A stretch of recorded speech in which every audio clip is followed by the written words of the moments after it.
now. Okay, so being 12:04, in accordance with the House calendar, Division 3 is meeting. As the chair of Division 3 of the House Finance Committee, I find that due to the state of emergency declared by the governor as a result of the COVID-19 pandemic, and in accordance with the governor's emergency order number 12 pursuant to Executive Order 2020-04 as extended, this public body is authorized to meet electronically. Please note that there is no physical location to observe and listen contemporaneously to this meeting, which was authorized pursuant to the governor's emergency order. However, in accordance with the emergency order, I'm confirming that we are providing public access to this meeting by telephone with additional possibility via other electronic means. The committee is using Zoom for this remote meeting. All members of the committee and the staff of state agencies with agenda items have the ability to communicate contemporaneously during this meeting through this platform, and the public has access to contemporaneously watch and or listen on the meeting on Zoom or on the phone, following the directions and links that we provide in the House calendar. The current House calendar is number 15, and the instructions for these meetings have been posted since calendar number 8. So in the House calendar, that same House calendar, you'll notice the public notice on how to use access us using the telephone. We provide the public with a mechanism to let us know if you're having problems with access. You need to email us at lba_fiscal@leg.state.nh.us. We will adjourn the meeting if the public is unable to access the meeting. In the event the public is unable to access the meeting will be adjourned and rescheduled. Please, you may note that we're going to meet every day until we complete the budget at this point, Monday through Friday. Please note that all, all votes that we take shall be done by roll call, and there may actually be one of those today.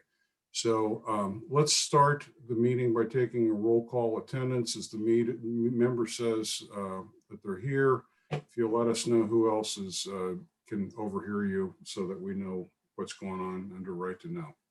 So Representative Weiler, are you ready to take the roll, sir? Okay. Representative Weiler is present in Kingston. There's no one else in the room. Representative Earth. Present, home alone, my home office. Representative Bean. I'm at home in Guilford. My wife is around here and there and the dog. Representative Wallner. I'm in my home in Concord and I'm alone. Representative Nordgren. Representative Nordgren, I'm at my house in Hanover and I'm in my dining room / office. Representative Rogers. I'm Catherine Rogers. I'm in my apartment in Concord, and there's someone here that's just come back from Walking Romeo. They'll be here leaving shortly. Representative Edwards. I'm in my home office in Auburn.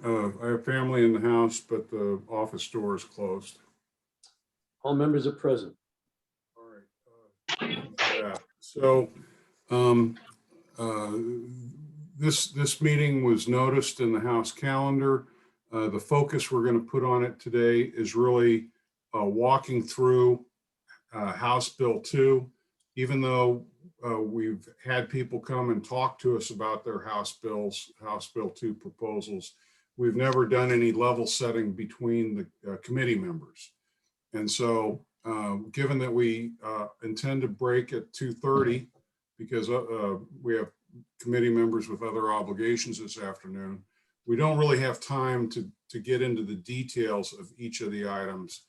So what I think we can do is go through every issue once on kind of a treetop level and just to get a sense on if there are any committee members that have concerns about the House bill or want to do additional research or if they're just fine with it as is. So I've emailed you what I'm looking at. So so I won't. Maybe I should share. I'm going to go ahead and share. Maybe it'll be easier that way.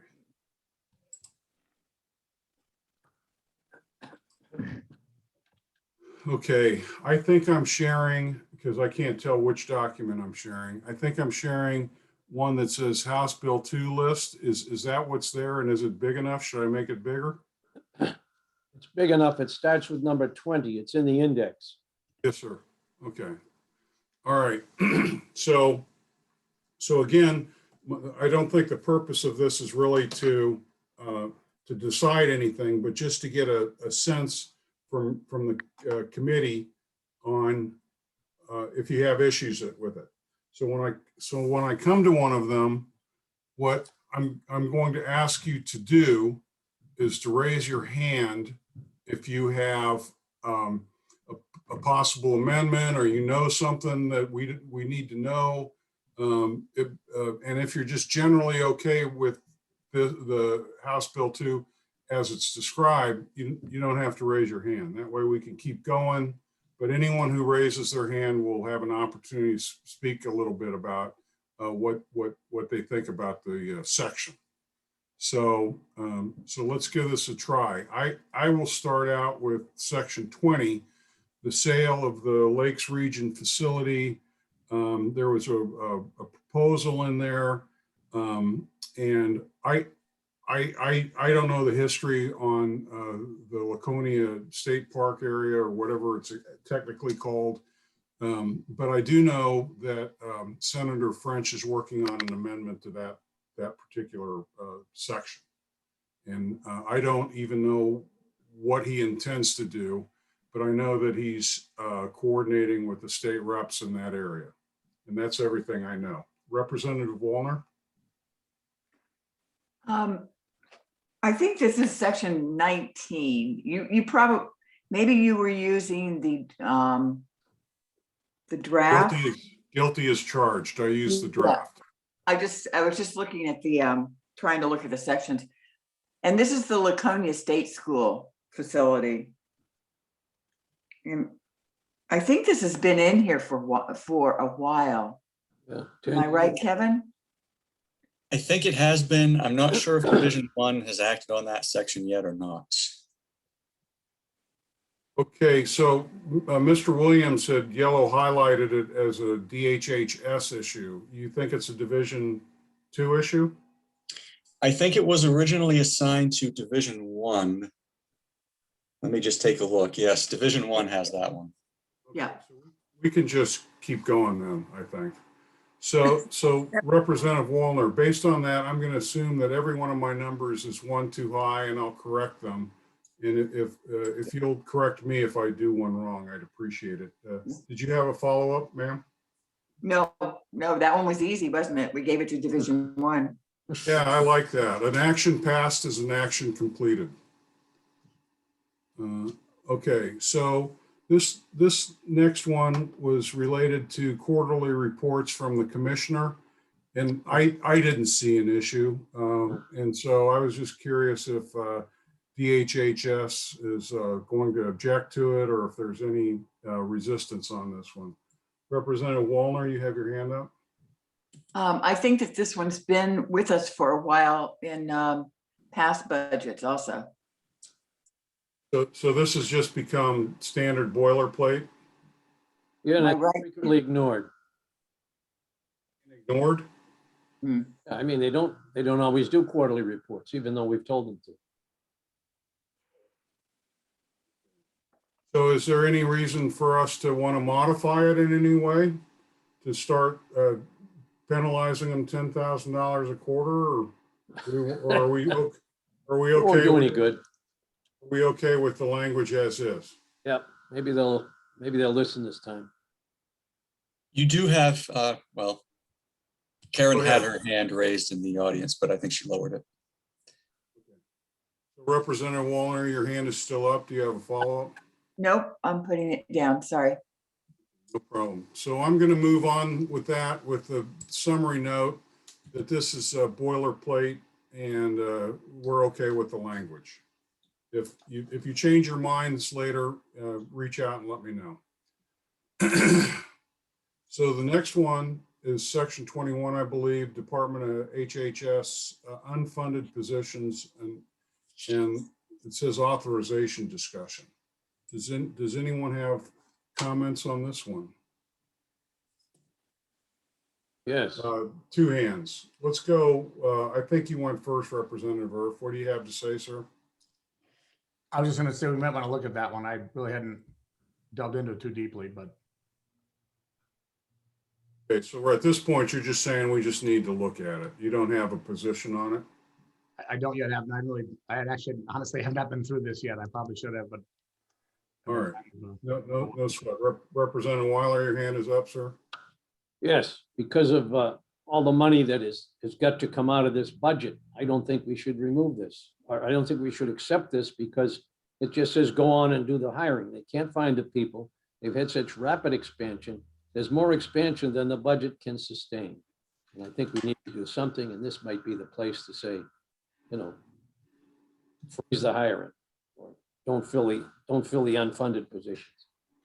Okay, so for the people in the audience who are getting nervous, where I type in here, all the money that needs to come out, this section may need to be eliminated. How you should interpret that is we have a conversation that we need to have around this. So don't panic yet, please. Do you have any other comments, sir, Representative Weiler? Sorry, I'll lower my hand. No, I just think that for the good of trying to balance a budget, we can't allow all this filling of unfunded positions. Okay, so time permitting, if we get to the end and we still have some time, I think we can come back to a few of these. All right, so I think section 21, and I'm not watching the attendees, Mr. Ripple. Yep, Are you watching the attendees? I am. Nobody has their hand up at the moment. Okay, and I don't know how much we have to entertain the questions from the attendees, but if you see one that you think we need to hear from, let me know. Okay, Because my goal is to get from the top to the bottom at least once today. Not to solve anything, but just to know. All right, so section 22. This is a suspension of the foster grandparent program. And I know that somebody has said something to us about this, but does anyone know why we're suspending something that sounds so great, a foster grandparent program? Representative Wallner? Actually, I think in past budgets, when there was no funding available for it, it has been suspended, but if I read this one, I think this actually repeals it. Am I right, Kevin? that's right. This is an outright repeal. In past budgets, it's typically been suspended. In the current 2021 budget, both congregate housing and the foster grandparent program were actually funded. I think you heard from the department that they didn't request funding this time around. And it looks like this time the decision was made, perhaps by the governor's office, perhaps by the department, I'm not sure, to go for an outright repeal rather than a suspension. You have a follow-up, Representative Wallner? No, I just would like to leave this one open so that we can talk a little more about it. So I'm going to put your name on it so that the next time we talk more about it, you'll start the conversation. Is that okay? Okay. I think we're on section 23, and this is a repeal relative to congregate services. And my questions were why and are there objections? I think if I could, I think that section came out, I think that was all consolidated into the new section 22. So section 23 is now the social services block grant cost of living adjustments. Okay, so we'll have one conversation instead of two. All right, very good. So the draft 25, is that now 23 or 24? It is now 23. This is a block grant cost of living adjustments okay, so this is giving a cost of living adjustment for the eligibility criteria, and that would raise eligibility, and the COLA that would be used would be consistent with the federal COLA. That's what I think is going on here. Is there any history or objection to that we need to hear? Are we okay with this, or does this need more discussion? I'm gonna wait another second. Representative Erf? Is this something new, Kevin, that they've put in? This is not new. It's been in before. I'm just checking now to see if the language is the same as it was in the previous biennium. And then Representative Nordgren, you can ask a question or say something if you want, if you change your mind. No, I was gonna ask the same question Keith asked, so we'll wait for Kevin to figure it out. Thanks. It looks like the language is identical.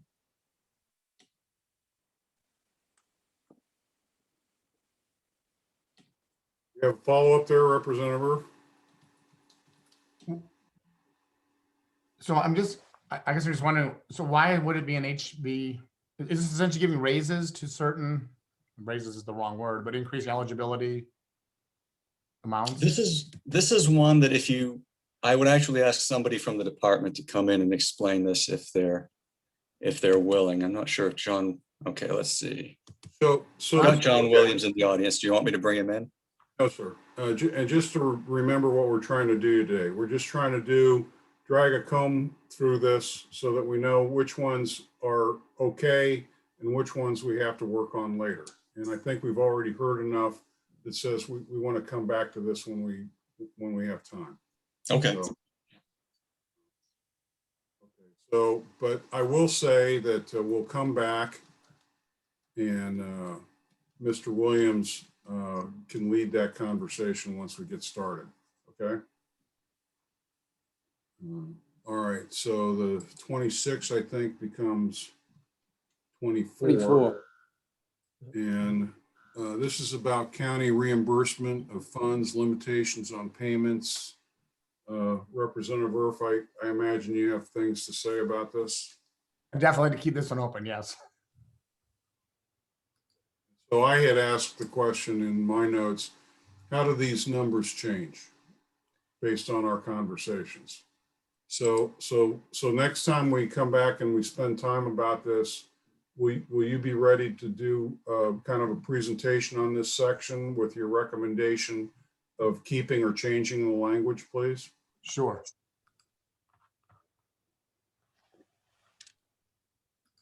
Are there any other comments from the committee? We support Representative Erf. Okay. So, sir? Just a quick question. Do we have a date yet when we're going to be discussing this particular thing again, or that will just be coming along at some point in the future? We I have have scheduled. in HB2. Okay, we have scheduled a meeting every day between now and the 26th, actually. Okay, every Monday through Friday. So based on today and this pass, I wanted to start to sort these because I'd like to go ahead and vote some of them out just so we quit talking about them, and so we can start focusing on the ones that we need to focus on. So let me ask you this question. Answer your question with a question. If you're going to lead this conversation and talk to us about any proposed changes to language, how much time do you need to prepare for that? A day's notice, 2 maybe, but 1 certainly would be good. Monday is 2 days from now, right? Monday, I can definitely prepare for Monday, yes. Okay. Is Monday your next planned meeting on HB2? If you look at the calendar, what Mr. Ripple has had done for us is he's had us on the calendar scheduled to talk about HB1 and HB2 every day between now and the 24th. And he's working with Janet to extend that to the 25th and 26th, just to handle the worst case scenario. But so I believe that because it's in the calendar, as long as we stay within the scope of that topic, we're okay.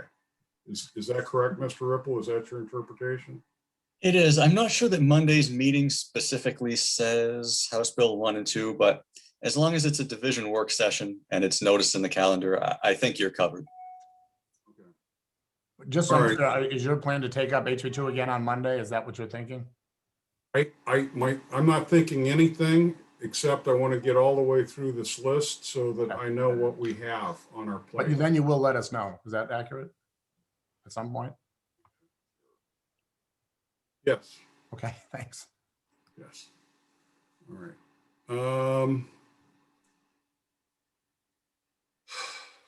Okay, so this, so I'm just going to put Representative Earth leads, and then I'll just go Monday, question mark, okay? We'll come back to it.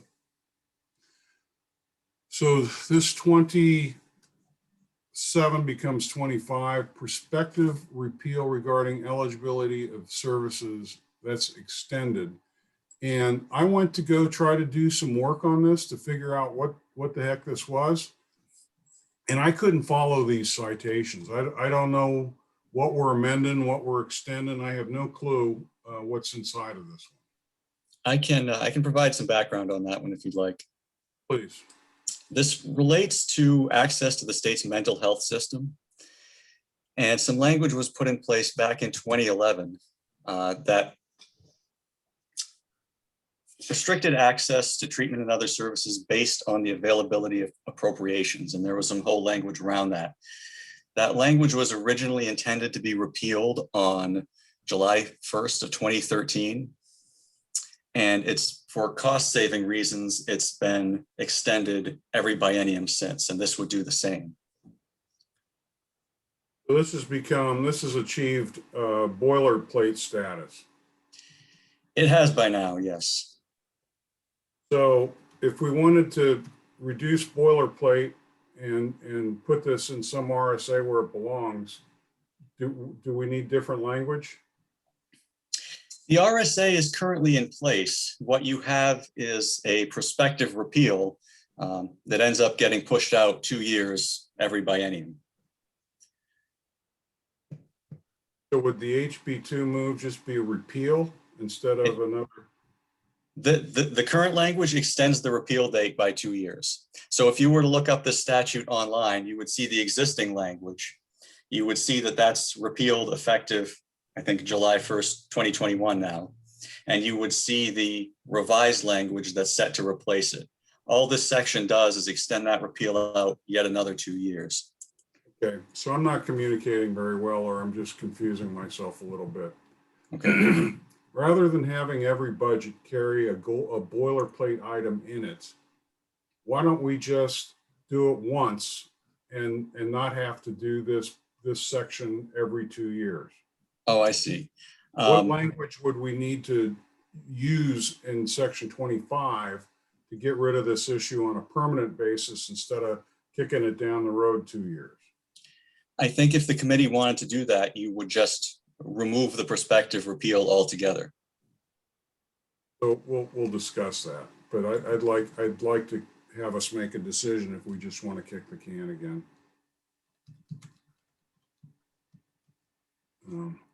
All right, and are there any other comments on that? Because I think that's enough to let us move on. Okay, so section 26. Prospective repeal regarding the exemption from certain transfer procedures extended. So this sounds like green eye shade stuff. What are we doing, and is this the right language? Do you have wait a second, do you want to speak right now, Representative Nordgren, or do you want Mr. Ripple to explain it first? Pardon me, I had my hand up. When we talk about section 25, can we please have the department come in and tell us what our actions would mean to them? Yes, ma'am. If we're considering another action other than keeping it in House Bill 2? Yeah, yes, and just to be clear, what my thought was this section might be rewritten so that it doesn't come back every 2 years, that we just write it once or get the RSA to say what we want it to say. I don't know. But Right. yes, to your question, the department will be invited to speak. All right, thank you. Yes. Mr. Ripple, did you want to talk about this? Section 26, sure. So that's another prospective repeal. In this case, it has to do with the department's transfer authority. Current RSA reads that with respect to all departments, no transfer shall be made from any appropriation items for permanent personal services to any other use or purpose. And then there are certain restrictions upon that. HHS has an exemption from that limitation. So with prior approval of the fiscal committee, they are currently authorized to move items, to move funding out of personnel class lines. And this section, by extending the repeal date, would allow them to do that for another 1.5 years.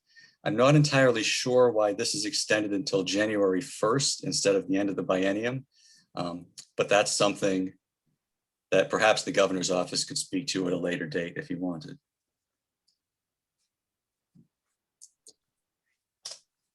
Representative Weiler? Thank you.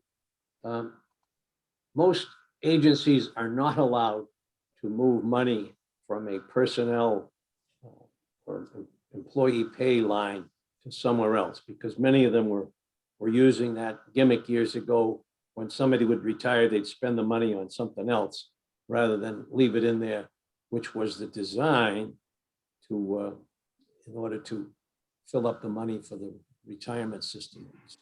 They were going to use the surplus funds. So at one point, there was a special exemption for HHS.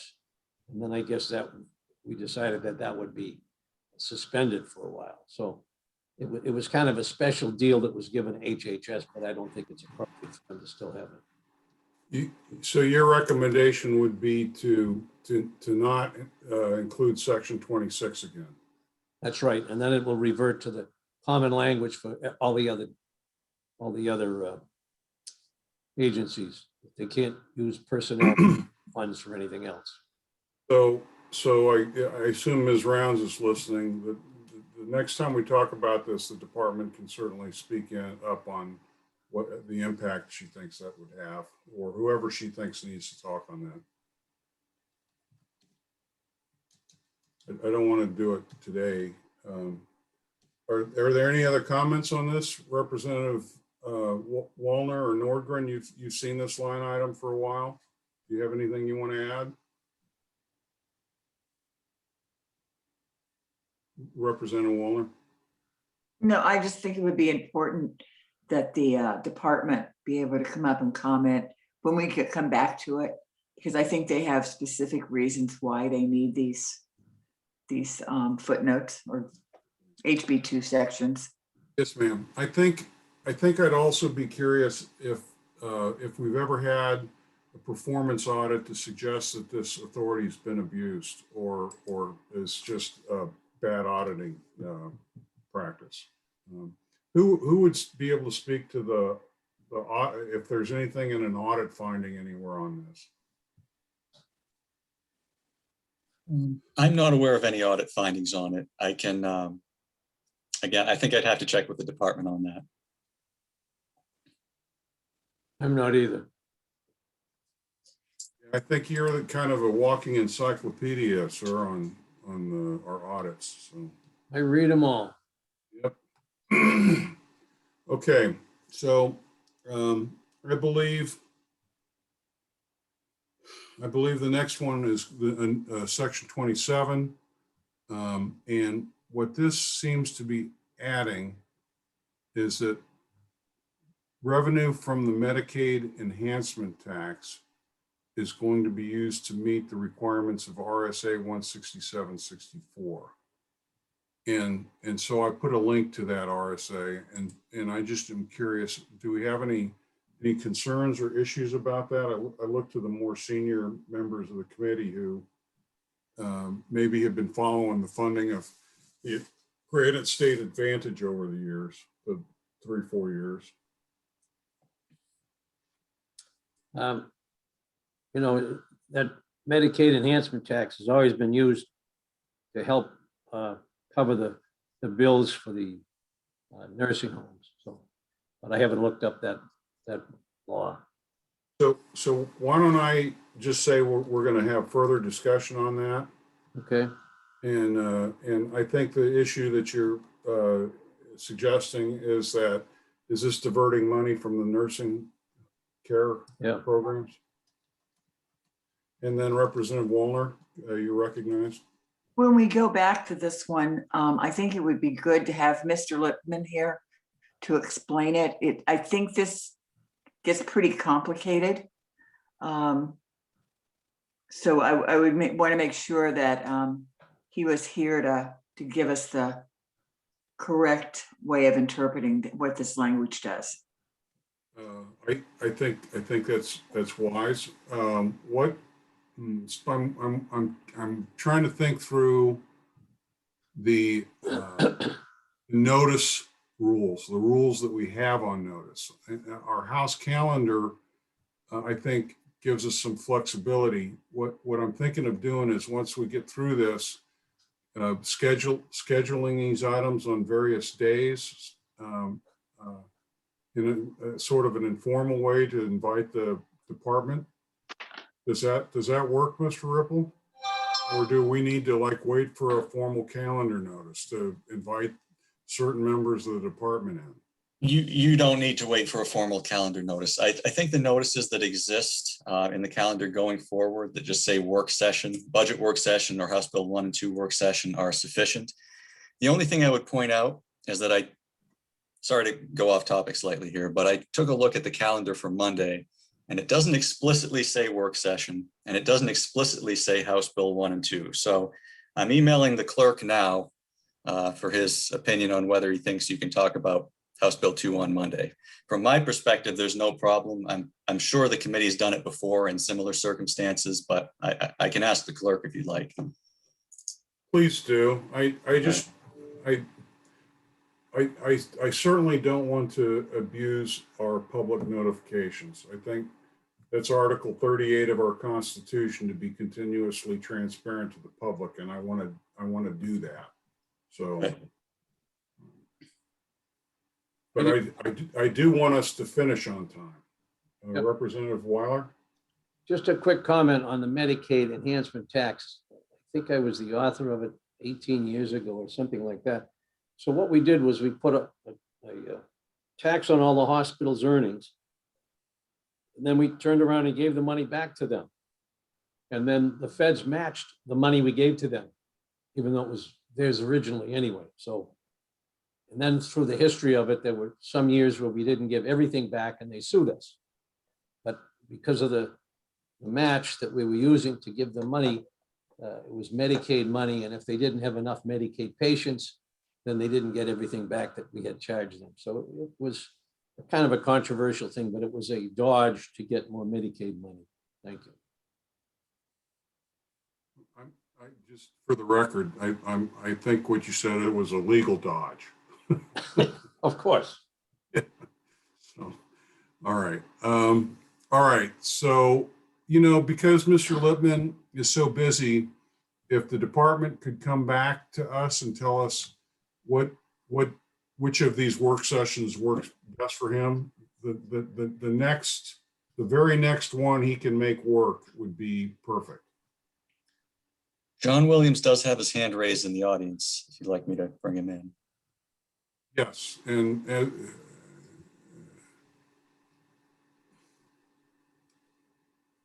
Oh, he did. Hold on a second.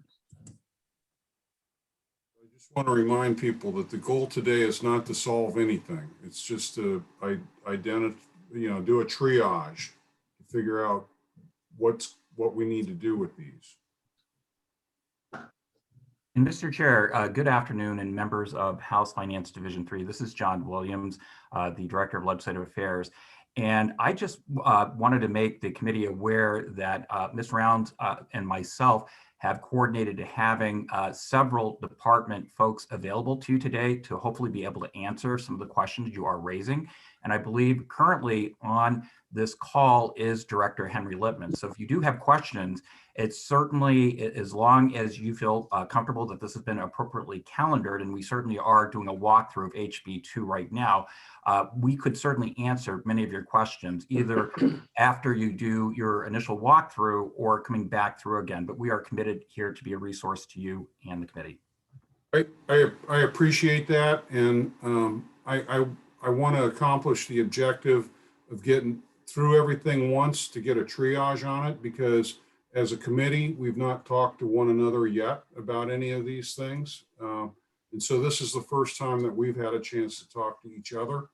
So let us, if you will, let us get through it so that we know where all the rocks are, and then we can come back and start poking at them. I think we'll come back to that one. And I will yellow highlight it since we know that Mr. Lippman is in the audience. Number 28, state treasurer and state accounts. And when I looked at this, I didn't see an issue, but I wanted to make sure that the committee told me if they saw an issue or not. So think about it for a moment. Raise your hand if you have an issue. Yes, Representative Irf. I don't know that I have an issue. Can Kevin explain what it's doing? Sure, I think it simply creates a new DCYF fund that accepts gifts, grants, and donations, but there's no appropriation made of general fund dollars or any other dollars in the operating budget. Thanks. All right. So I don't see this one as going to be hard, as being a hard thing. So then there's a new section, and this should be section 29. Establishing emergency services fund, I guess it's a fund for DCYF. And as I read it, the questions that came to my mind was, it seemed like it was given a lot of flexibility on how to spend state money. And therefore, it made me wonder if we had reporting and transparency issues and accountability issues. And so I had a question on this that I wanted to talk through to just find out what the sense of the committee is. Is this appropriately scoped or bounded, and do we have proper separation of duties and reporting around it? Or am I just overreacting to it because it's something new? I don't know. So I would like to have you look at it, and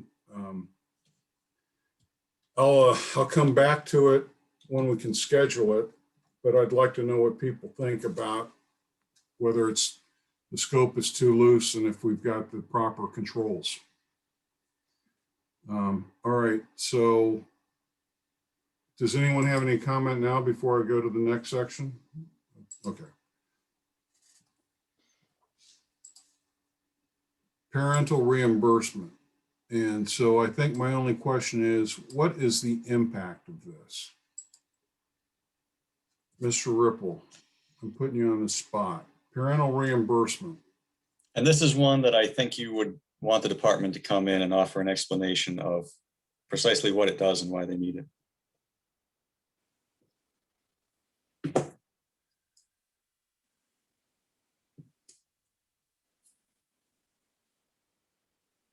not seeing any hands up from the committee. And then, okay. So this is another, what is the impact of this? We're eliminating parental reimbursement, which doesn't sound like anything we want to do, but I don't understand what this program does. What are we doing here? Should we have the department come back and speak on this? I think you should, yes. We've had some history. At one point, if your child ended up in Chin's program or in the DCYF for a year, it was about $100,000 that the parents were supposed to pay back, even if they had to take a mortgage out on the house. The kid was in there for 1 year, the parents might have 20 years of payments. Then we went down to, well, you only had to pay while the child was there. So if we decided it was $300 a month you could afford, then you'd pay $300 a month while your child was in DCYF. And then once they were out, you didn't have to pay it. Now, everybody complained about what they were having to pay. So this is probably the reason why we're doing this. And this subject has been the topic of some bills that have been before the legislature before. And I don't recall what the financial impact was. I don't think this would have a big impact in terms of revenue if you approve this section. But again, I would want the department to speak to that. Right. And just to be clear, I'm probably less concerned about the money than just what's going on with the underlying program when we do this. Representative Wallner? I was just going to say that I think we've had testimony in the past that the cost of the collections pretty much canceled out the collections. So I think the department should come and talk about it. Did you want to expand on that, Representative Weiler? I cut you off. I was going to say the same thing, that the cost of collection was probably more than what they collected. All right, so so the next one, I think I'm losing my numbering. Is the next one 31? The next one, the HHS program eligibility additional revenues is now section 32. I think the next one we have to talk about, I refer to as the Weiler Rule. And this is that they have to come in and they can't just assume a federal eligibility change without telling us and having us formally approve it. That's correct. And this is language that's been in the past several trailer bills. So I assume that everyone is okay with this. Is there anyone who is not okay with continuing the Weiler Rule? All right. So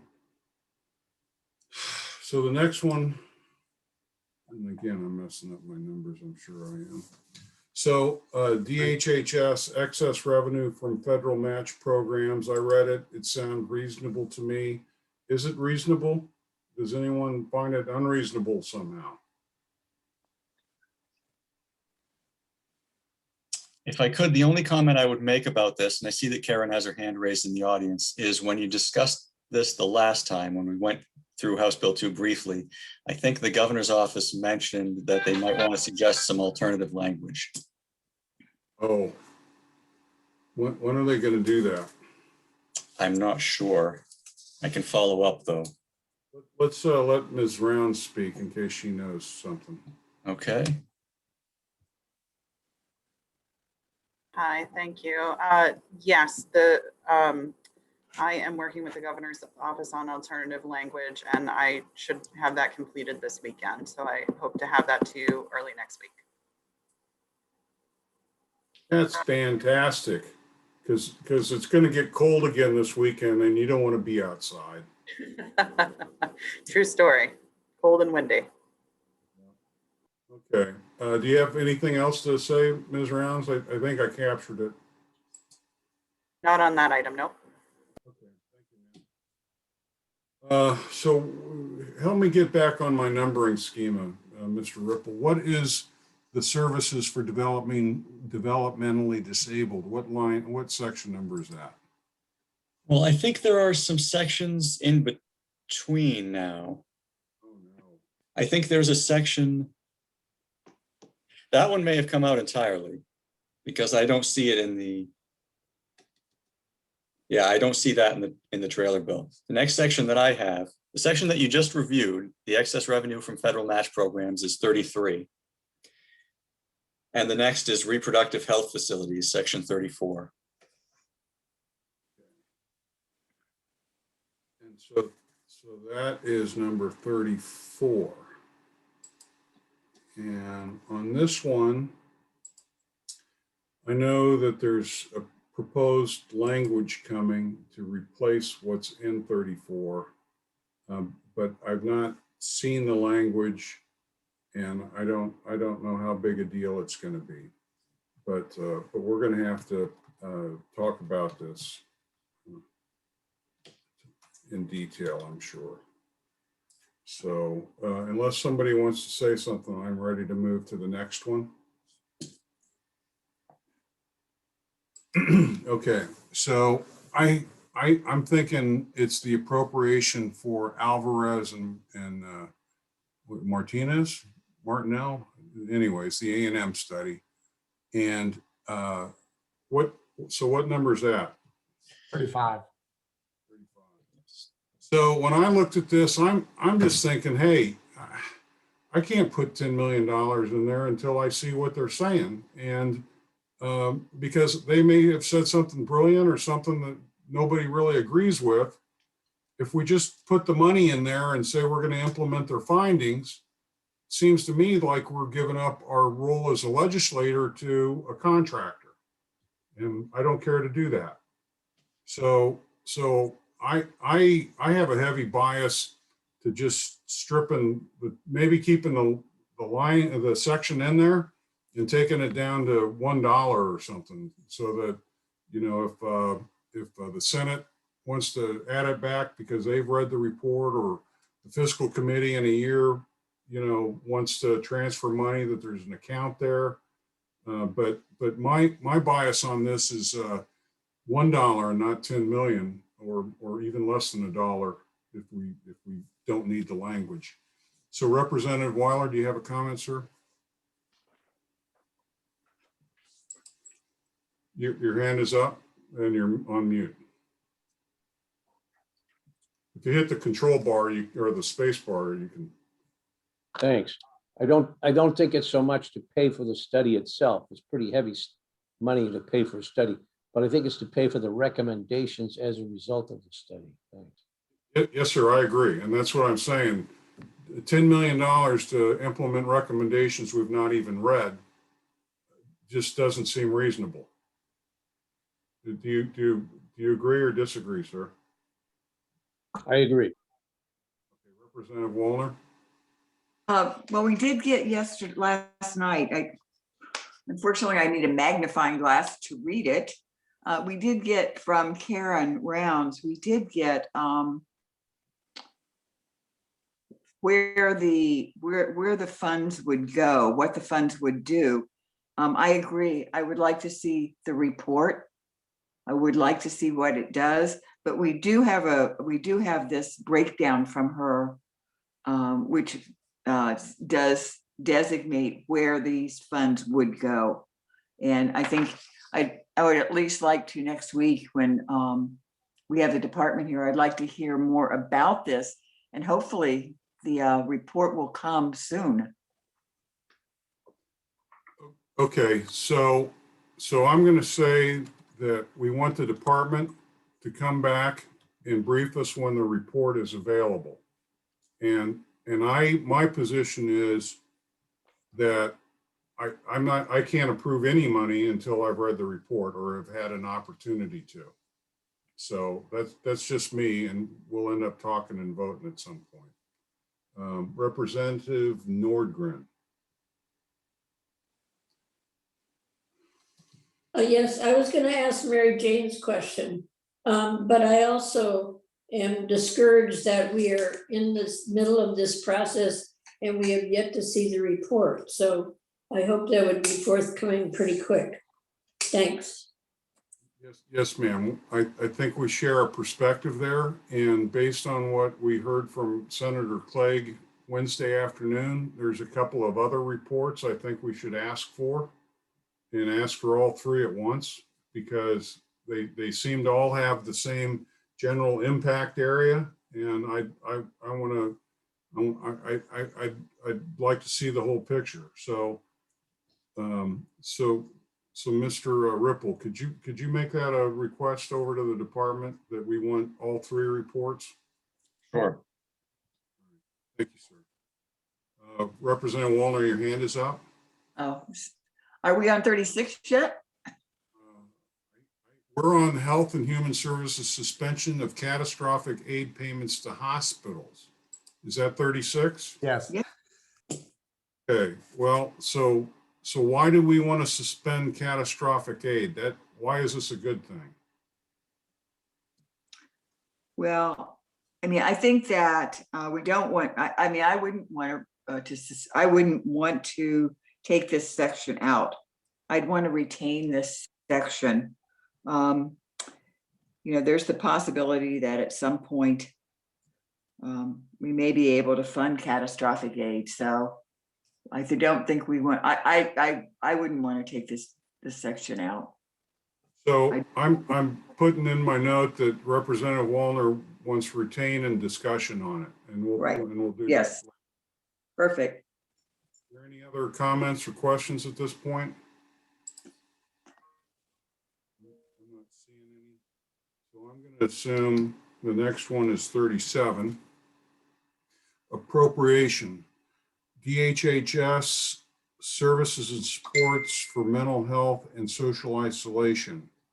And as I looked at this, I had this very strong feeling of why didn't that get put into a bill so that a committee could hold public hearings on it?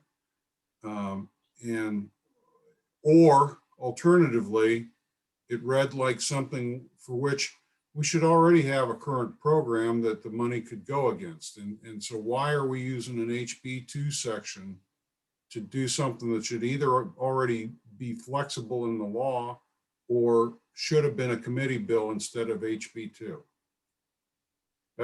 That's my question. Do any of the representatives want to speak to that? Representative Irf? I'm just guessing based on what Matt said to us last time about another item in here that I asked about, that it's a one-time they're thinking it's a one-time appropriation, basically. I'm not defending it, I'm just saying I think that's why they put it in here.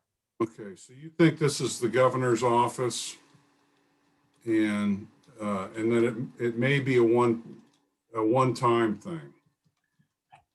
I had the impression that's why they tend to put things into HB2. That's one of the reasons they put things into HB2. Comments on this, Representative Wallner? Looked like you were reaching for your hand raised there. Yeah, thank you. I mean, it would be interesting to know who the senior centers are and just a little more information about this since it is it's a new item. I agree. That's why I looked at it and went, why isn't this a bill that went to a committee? You know, some policy committee should be having excuse me, should be having a public hearing on this, I think. So I don't know the culture around HB2, but I don't like this one. Are there any other comments? So if we could, Mr. Ripple, let the governor's office know, Matt, or if he's online, that we'd like to have another pass at this to figure out why this wasn't a bill. Okay. And then is the next one appropriations expanded and continued emission, discharge, and transfer event notifications? Is that number 38? Yes. Okay, so this struck me similarly. We heard the department or somebody come in and tell us about how great it was to have these ADT transfers going out to everyone so that there would be some situational awareness around the patient status. That sounded like a good, smart thing. So why isn't this program just authorized already? Otherwise, it feels like a committee bill to me. And why are we trying to do this in HB2 instead of leveraging an existing program or sending this to a committee? Any of the reps have a comment on that? Agreed. Representative Wallner? No, I'm fine. Representative Irf? Okay, thank you. Representative Irf, do you have a comment on that? I agree with what you said. That relates it to a few of these that are coming up. Okay, so similarly, Mr. Ripple, if we could, I assume that this was, who did this? Is this the governor or the department? Do we know who sourced this? Is there hand raised in the audience? I'm not sure who put it in there and I see no hands. Looks like Karen has raised her hand. All right, let's let her speak, please. Hi, so this was put in HB2 because it was realized too late in the governor's budget process that it should have been in HB1, and HB1 had already been completed.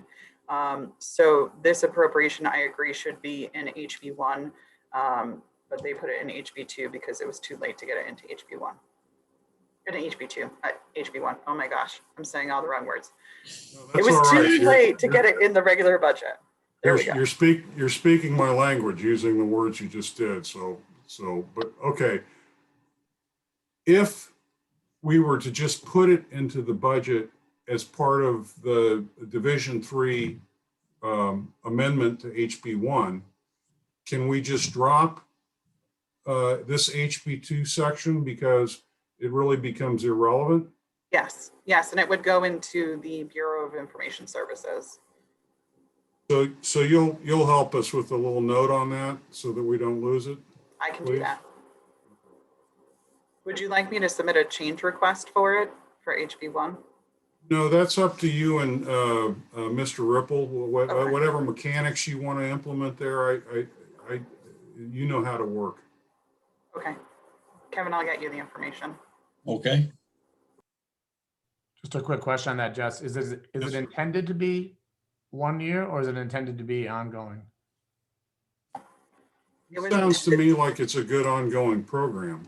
Yes. If there's clinical value in letting people know about admissions, discharges, and transfers, then it's probably always a good clinical idea. And then they can start building up their clinical or community referral base and rely on a routine announcement that somebody's re-entering the community. That's what I think this does. Did I say something incorrect there, Ms. Rounds? No, I believe that's correct. It is intended to be an annual or a regular expenditure. Ongoing operations. Yes. Okay. So, so 39. I think it's 39. This is the 60-bed forensic psychiatric hospital. And my question was, should we be doing this when we are actively asking ourselves, what is the future of the Sununu Center? And what is the right way to handle our mentally ill adult and child population? And I'm going to go to Representative Wallner first, because she and I talked last week and she said this is something that she had some thoughts she wanted to share. So Representative Wallner, do you still want to talk? Sure. I mean, I don't really have any great thoughts that I want to share, but this was in the last budget also. And I believe we did not fund the entire cost, but we left in maybe $7 to $8 million, I think, to start the process of doing this. But of course, because of the pandemic, it didn't get underway, which I can certainly understand. I guess some of my questions are, this refers to some federal funds that could pay for this. And I'm really curious as to what are those federal funds? When will we find out? What are the strings attached to them? Do we need matching money? I mean, there's all sorts of questions I have about what federal funds. And then it says that if it's not funded with federal funds or any part that isn't, it will be bonded. The $17.5 million, $17.25 million will be bonded. Well, that sounds like a capital budget request to me. And I'm wondering why it isn't in the capital budget request. And what does this do to do an offline, not in capital budget bonding don't we have a bonding formula that we're trying to, the state tries to stay within? So I just have a lot of questions about how this would really work. So I'm hearing a whole lot of extra discussion on this one. Yeah, and the other thing I would like to have the department and maybe corrections, I guess, because it's sort of a joint project, talk a little bit about, is there really a need for 60 beds? It seems large. Okay, thank you for doing that. And Representative Nordgren?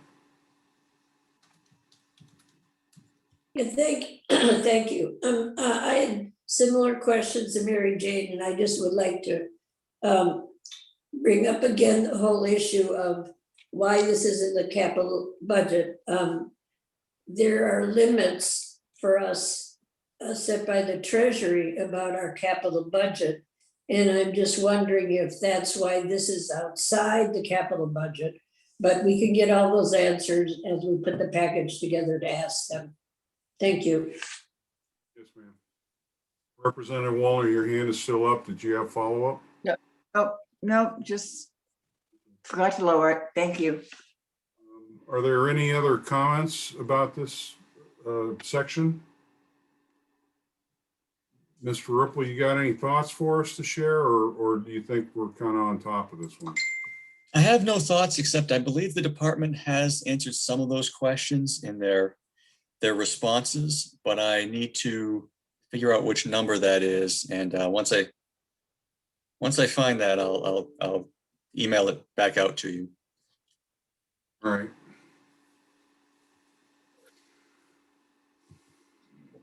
So just a point of personal privilege here for a second.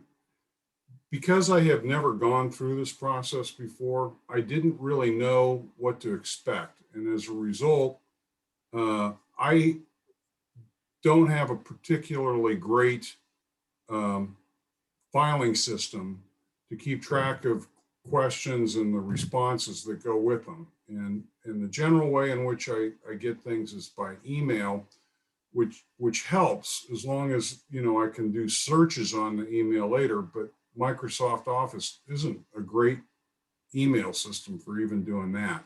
So I know you're putting everything out on the website. It just starts to feel like an Easter egg hunt to me with an enormous field and about 20 golden eggs, but I don't know where to go look. So I'm just letting people know that if it seems like I'm breaking down a little bit on aggregating data and keeping track of it, it's because I'm having trouble. So appearances are what they are. They aren't deceiving in this case. And I would just call your attention again to our website where we have that tracking sheet with committee requests. It's getting pretty long, but everything on there should be numbered, and we're posting the responses as they come in. That's a good reminder. The tracking sheet. Thank you. All right. So are we really on 39 here with oh no, we were on 39. So this is going to be a major discussion, I think. So this next one, transfer of controlled drug prescription from licensure to DHHS. And I have to admit, when I heard this, I went, well, this is a no-brainer. That makes all the sense in the world. But then I happened to talk to Representative McGuire, who has been a chair and associated with the licensure area for a number of years. And she told me informally that there was an explicit reason they didn't put it in DHHS. And I forget exactly what she said, but she gave me sort of a red flag that this may not be a great idea after all. And so I can try to get something more formal from her, or the committee members can tell me what they think. Representative Irf? If you're talking about 41A, OPLC controlled drug prescription, that seems to be going to D1.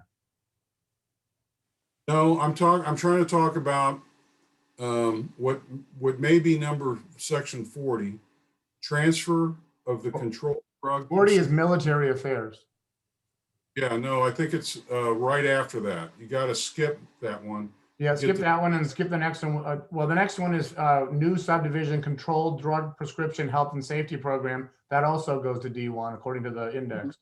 It does. This is all now section 41, but Division 1 has asked that Division 3 take it. Oh, okay. We're transferring an ongoing operating expense into Division 3, which is if we accept this. But I think there was some operational internal controls reason they wanted to keep it separate. And that's what I think the committee needs to hear, unless you guys already know the background on this. Jesus. Oh, excuse me. Okay, so I'm going to try to get something more formal on it. Because I think it's important that we double check that we're just not, one legislature's not talking to another, All right. I don't know if there's a department in HHS that handles it. Well, Representative Waller, go ahead. Well, I do think, didn't we did have some discussion about this. I don't even know when, but maybe I dreamt it, I don't know, but I think we did have some discussion about this because I wanted to be sure that there was conversation between Health and Human Services and the existing agency that handles this. And I thought they said that they'd been working on this for a while, this transfer. So you and I remember pretty much the same thing. We did talk about it. And I do remember that as I listened, it was all passing the common sense test to me that, yeah, this probably belongs in DHHS.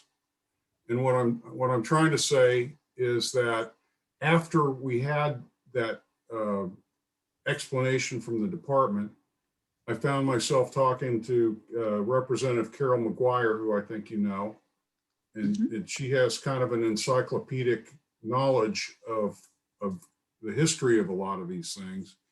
And she told me that when this controlled drug prescription and health and safety program was being formed, there was an explicit decision not to put it into DHHS. And I think she said that there was a perception of a conflict of interest of some kind. And so they intentionally put it into this Office of Professional Licensing. And so I just want us to look before we leap, and that we kind of hear the other side of this. That's what I'm saying. Does that make sense, Representative Waller? Yes, makes perfect sense. Who's going to give the other side? Well, I'm going to ask Representative McGuire for her advice on what it would take for us to hear the other side. I mean, she may just send us an email or something, but Representative Erf. My inclination would be to strip it out. And like you said, with everything else, Jess, why isn't this going through the normal process for public hearings to uncover these kinds of issues that you're raising here? I think that's brilliant, actually. And just before you move on, Patricia Tilley from the department does have her hand raised in the audience. Okay, let's hear Ms. Tilley.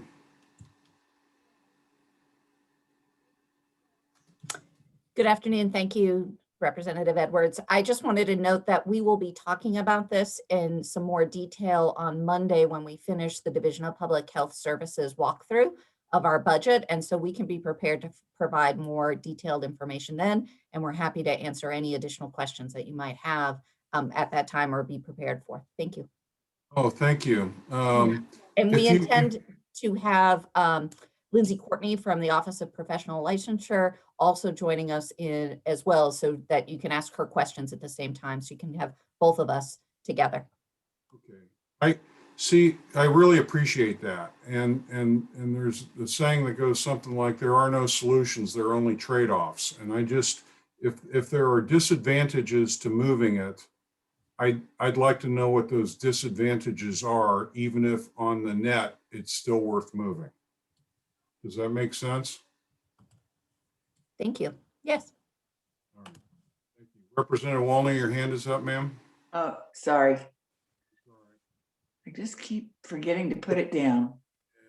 Okay, so at this point, we've gone through HB2, I think completely. The department came with some additional requests and Representative Pearson sent some ideas. But before I come off of this, I just want to double check with you, Mr. Ripple, and listen to Representative Irf. Have we done all of the HB2 items that are assigned to DHHS? To HHS, yes. There are 5 veterans home related items that are assigned to Division 3.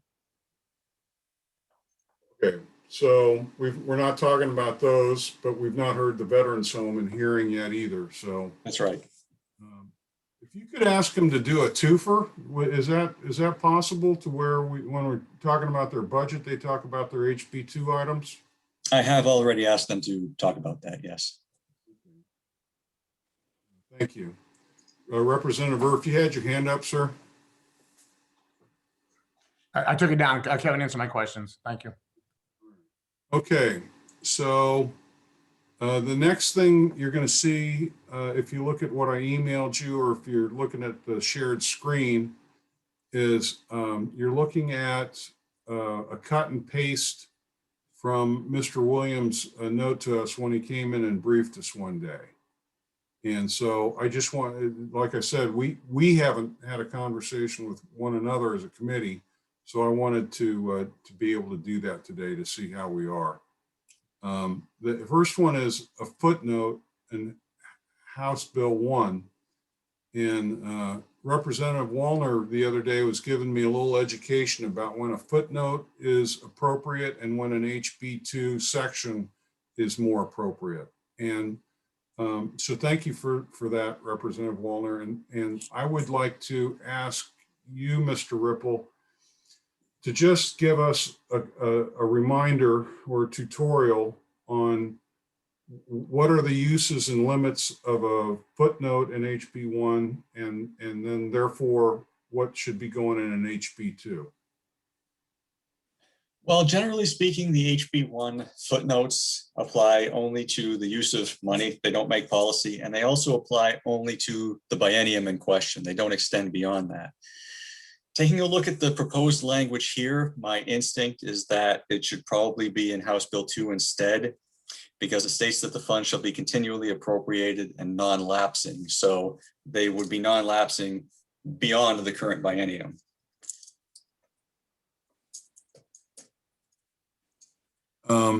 And so there are 2 footnotes there, one for the system of care and one for the BDAS. Is your observation the same for both? No, my observation really only pertained to the BDAS example. The Class 102 shall not lapse until June 30th, 2023 looks totally fine for House Bill 1.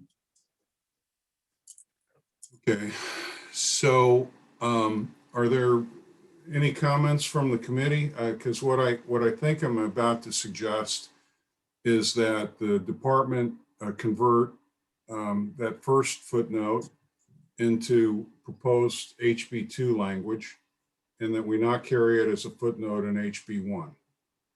And Well, then we go ahead. Sorry, No. Karen does have her hand raised in the audience, so perhaps she All right. has a different perspective. I was just going to suggest that you could add June 30th, 2023 to that so that it's actually appropriately a footnote. So you'd rather amend the footnote instead of doing an HB2? Yes. Okay, just so we don't screw it up, would you send us the replacement language exactly how you would have it? Absolutely. Thank you. Then we're back to the idea of 2 footnotes.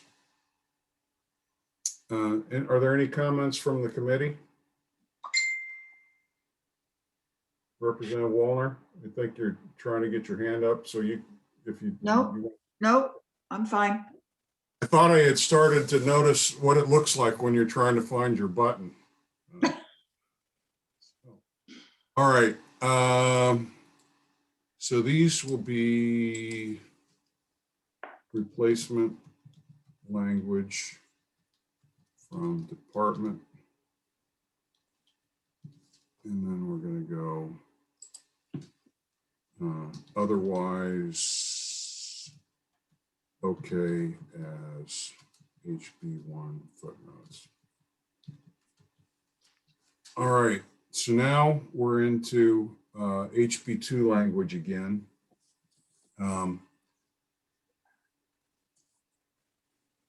Okay. I have not spent much time looking at these things, to be frank. Is there anyone on the committee that has put some heavy thought into any of these proposals? I'm not seeing any hands shooting up that we've done any heavy thought about these proposals. So go ahead, Representative Woolner. Where did these proposals come from?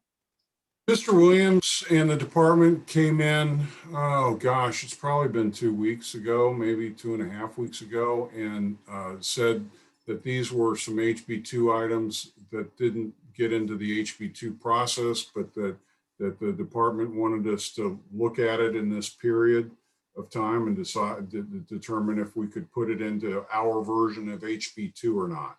So these are, I believe, are late breaking hot topics. And I would just comment, oh, sorry, go ahead. No, I'm just going to say, so when the department comes back to talk about all these other sections of HB2, couldn't they spend some time talking about these also? And we could make a decision as to whether we wanted to put them in or not.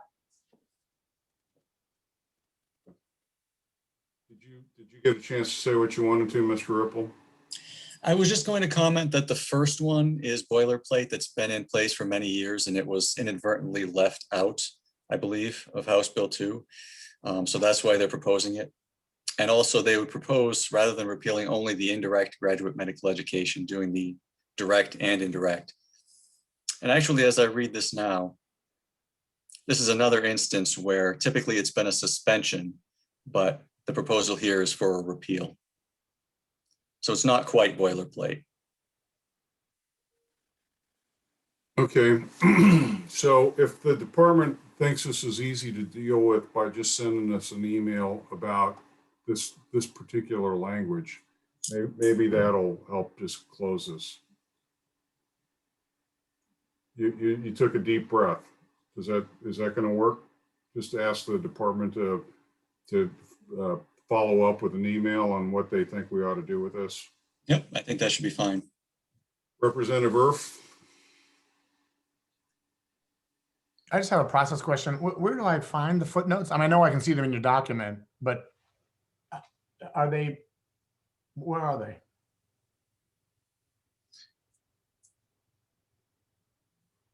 I think that's for you, Mr. Ripple. Where does one find the footnotes? So the House Bill 1 footnotes? Yes.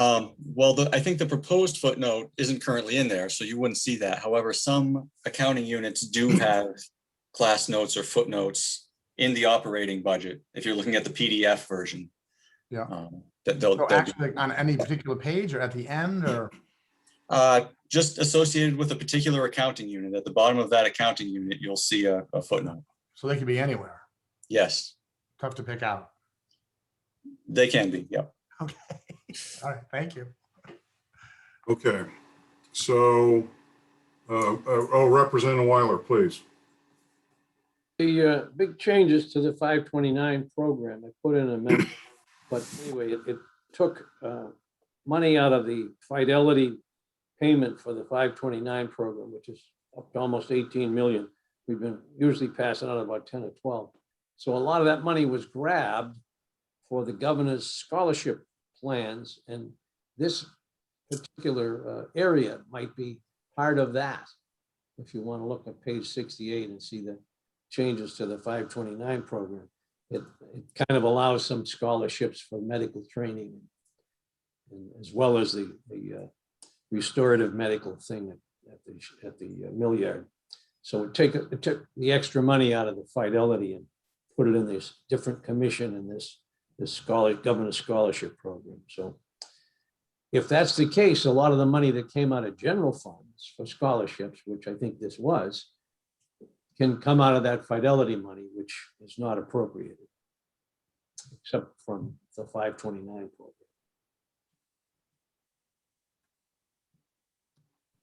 program.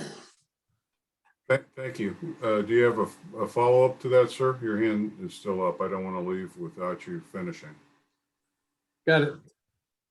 Representative Nordgren? Oh, thank you. I think the genesis of this was the concern for the lack of healthcare in the North Country.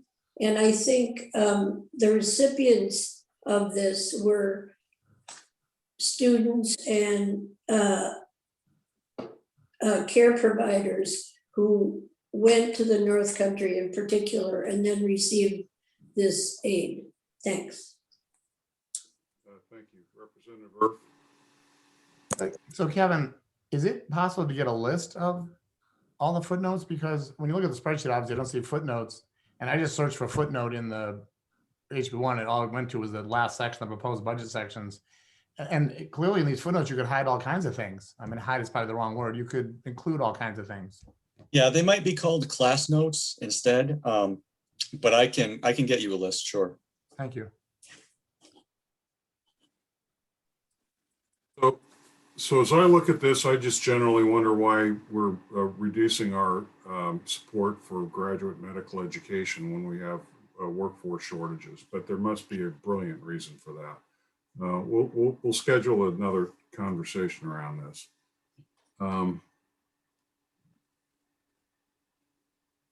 Okay. I think I'm ready to move on to the comments we got from Chairman Pearson of HHS. Okay. All right. So this is basically an abstract of an email he sent us. He wants to make sure that we don't cut any benefits going to the area agencies for care of the developmentally delayed population. We finally eliminated the wait list before the pandemic, but the wait list seems possible again. Seeing the impact a severely DD person has on families, I note that while putting DD people on the wait list may save staffing money, we also lose in the other direction, loved ones who want to work often can't. So this isn't really an HB2 item, but because it was coming in over from the policy committee, I just wanted everyone to see that. I think that is meant to reflect kind of a summary position or consensus position of the policy committee and not just Chairman Pearson's personal beliefs. So Representative Nordgren, do you have a comment? Well, I don't remember getting this email, so could you maybe send it out again to all of us? Okay, okay, sure. You probably don't remember getting it because you probably didn't get it. Oh, okay, thanks. Okay, so then the other thing that he talked about, and this is around the dental care for Medicaid program, and the summary position was that dental care is actually a cost-effective thing. And his argument is essentially that if somebody has severe oral health problems and diseases, that infects their entire immune system and just causes them to get even sicker, causing more emergency room use. And you know, at that point, if you have to do a tooth extraction because it's a medical issue, it's covered by Medicaid. So they're suggesting that they have a bill coming, and let me see if they answered the question, because I've been asking them what they did with it in committee. So they had HB 103 that was their dental Medicaid program, and they amended it and then they retained it. And then there's supposed to be another Senate bill on a similar topic working its way over to the House. And so this dental Medicaid program is not actually in law. So I guess as much as I've been trying to mentally reserve money for it in FY23, we don't have anything to there is not a program for us to fund at this point. Mr. Ripple, is that right? There's not actually an existing program. There is not a program currently in effect. There was language in the prior trailer bill stating that a dental benefit shall be in effect by April 1st of 2021. So that requirement does exist in current law, but the program is not up and running. So we could reach back to that and fund it if we wanted to with an HB2 with an appropriation? Is that a possibility? Yes, yep. Okay, so not knowing how our HB1 conversations are going to go, let's see if we can talk about that around the 22nd of March. Okay. Are there any comments about Medicaid dental? I'm not seeing any. And so I want to see if we can take at least one vote to get something off of our plate, just to see how this goes. I want this to be our first vote. It's going to have to be a roll call vote. I think according to basic rules, I would need a motion and a second. I think that's the procedures we use in this committee. I would like to see a motion on section 20, believing that the consensus of the committee is that we ought to include this in our HB2 language. Is there a motion? I didn't rehearse this part with anyone. I'll move. I'll move. Representative Weiler has moved that we accept section 20. Second. Seconded by Representative Erf. Representative Weiler, do you want to speak to your motion? No, I think it like you say, it's boilerplate. It's been in there a while, and I think we need to remind them again. Representative Wallner, do you have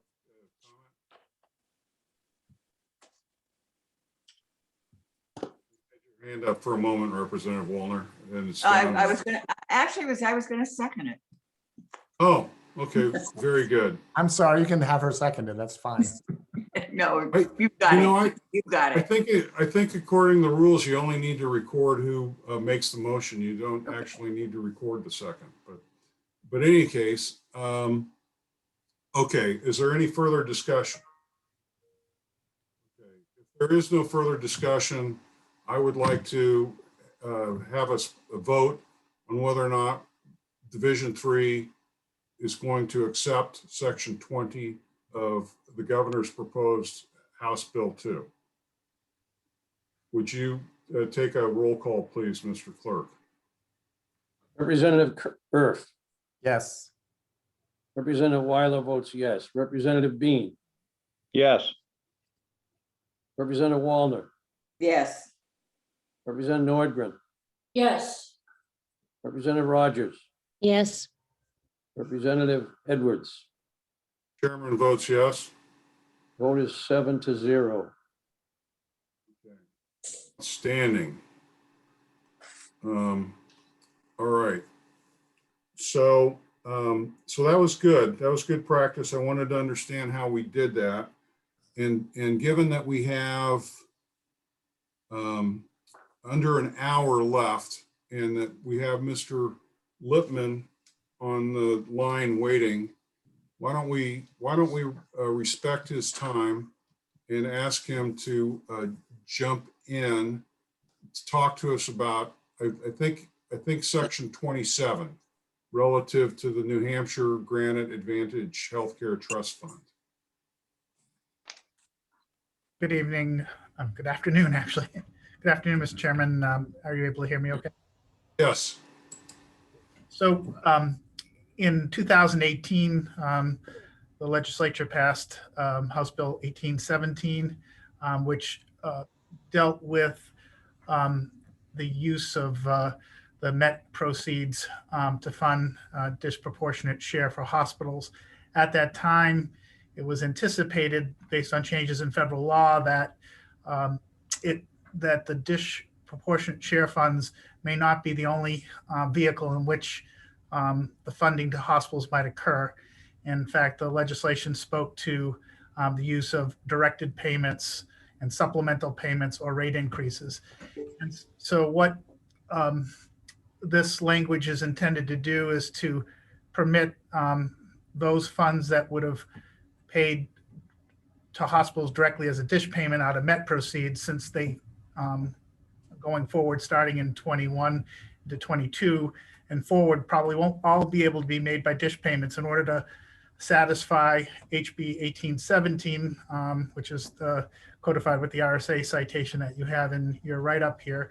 To the extent that funds from Met, which were intended to pay dish, are needed instead to pay either a directed payment or a supplemental payment or whatever under the Granted Advantage program, that portion of the Met proceeds could be used to do so. So basically, it's a zero-sum game in the sense that a certain percentage of the collected tax is intended to fund hospital payments, and the balance of it is used to fund other parts of DHHS. And so this isn't really creating a new thing. It's just the fact that there is a different type of payment that has to be made, and Met would be otherwise have been the source of that payment. Negatively affect revenues to nursing care programs? This particular tax is solely for the hospital sector, and then provider payments, none of which are related to nursing facilities. Representative Weiler, you have a question? Thank you. So Mr. Lippman, this gives us the flexibility that we didn't have with the original Met, which is why we got sued, I don't know, 10, 15 years ago, because we charged it to the hospital in accordance with what they billed and all their bills. And then we tried to give it back to them, but some of them hadn't had enough Medicaid payments that we couldn't justify it. The feds wouldn't allow us to give the whole amount back. So we had to work out something. And so hopefully this is what that workout is all these many years later. And it saved us some lawsuits perhaps. So I think this is a good idea, and I favor it as the sponsor of the original MET from many years ago. Thank you. Thank you, Representative. Are there any other questions? I'd be willing to entertain a motion that the committee accept Section 27 of House Bill 2. Again, we didn't rehearse this. Before you continue, could I just make one comment, which is that you don't actually have to take affirmative votes on every item that you want to leave in. If you wanted to, you could just take a vote on the items that you want to amend.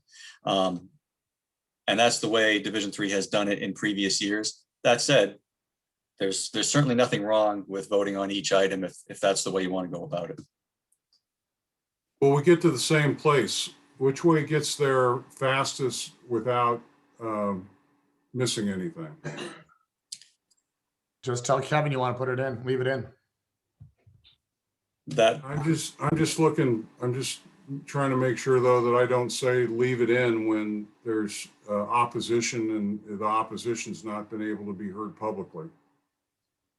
That's fine, and this is a perfectly valid way to go about it. I just wanted to let you know that you don't have to if you'd rather not. I just don't want to have a process that runs over opposing points of view. Okay. So, okay, can I get a motion on Section 27? Anyone willing to move that we accept it? I will reinstate my motion. Section Accepted. 27. Who made the motion now? The motion is that the Division 3 accept Section 27 related to the New Hampshire Granted Advantage Healthcare Trust Fund. And who made the motion in the second? The person making the making the motion motion for was you. Irf. Okay, so I'm putting down Irf and Weiler is second. Call a roll.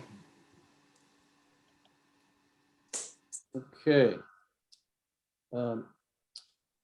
Representative Irf, Yes. Representative Weiler votes yes. Representative Bean, Yes. Representative Wallner, Yes.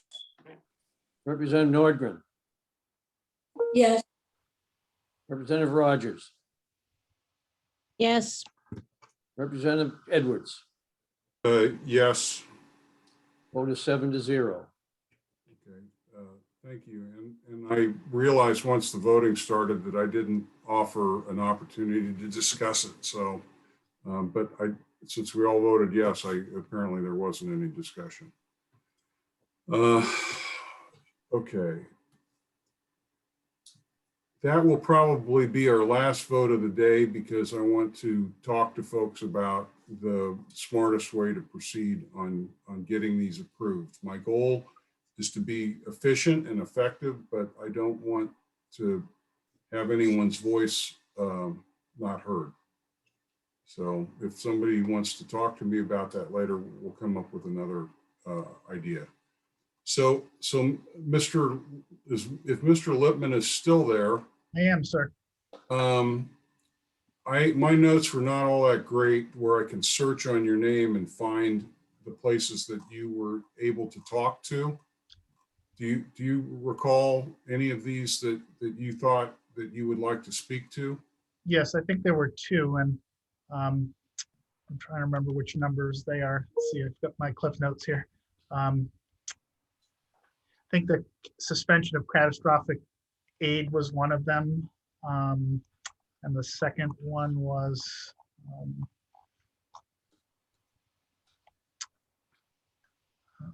Let's do that, and then maybe Mr. Williams can figure out the second one while you're talking.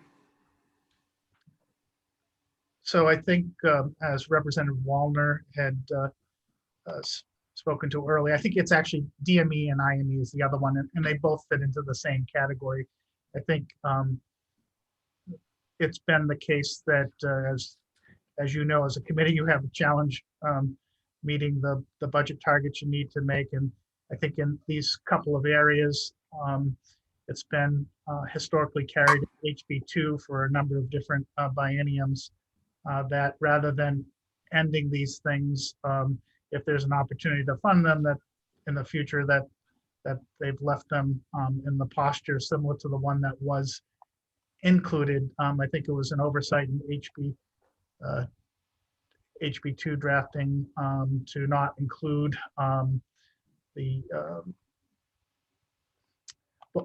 one that was not included in there. If, Mr. Williams can jump in here for a minute. I think it was the suspension of catastrophic aid is in here and is, I think, needed to just as a placeholder. The IME and DME,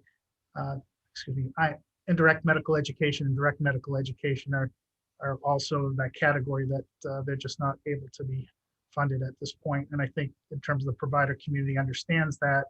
And in relationship to, your earlier vote on number 27, I think that's part of the whole big picture. Okay. Representative Wallner, you wanted to retain this and discuss it further. Do you? Well, I wanted to hear, no, I just wanted to hear what Mr. Lippman had to say. And I think he has just talked on this one. And I mean, I feel like it makes sense to leave it in here. Representative Nordgren, do you have questions? pardon me. I guess the question is, do we want the word suspend rather than just not funding it for this year? Representative, I think the reason suspension is used so that we can don't have to take it out of the state plan and then some future time go through the process of putting it in. It's, I think, a simpler way to give the state the flexibility if and when it's able to do so. Okay. Representative Wallner, your hand is still up. Did you? No.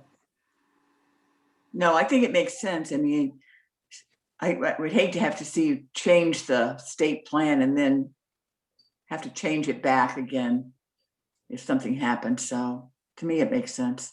You want to make a motion on section 36 relative to catastrophic aid payments to hospitals? Sure, I will make a motion that we leave this section in House Bill 2. Section 36, suspension of catastrophic. Is there a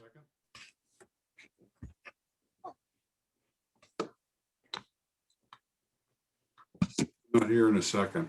I don't know if we need a second. Second, Okay, thank you. So, Mr. Clerk, would you call a roll?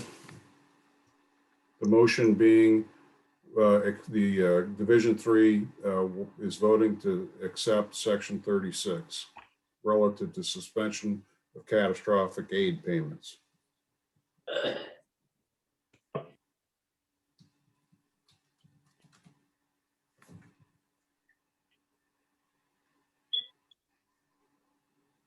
We have a motion and a second, is that correct?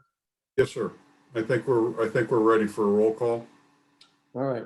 Representative Earth, Yes. Representative Weiler votes yes, Representative Bean, Yes. Representative Wallner, Yes, Representative Nordgren, yes, Representative Rogers, yes, Representative Edwards. Yes. Mr. Chairman, the vote is 7-0.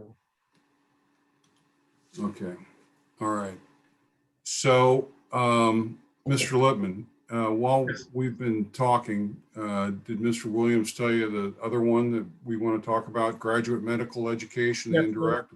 It was, yes, I remember that here, is I think that was, if you will, had been carried in other HB2s, and we would like it to be continued to be carried in this one. I think it was an oversight that it got not included in the HB2. Okay, so this one's a little bit different because these are brand new notes. They're not in HB2 currently, right? Correct. They're- It was left out.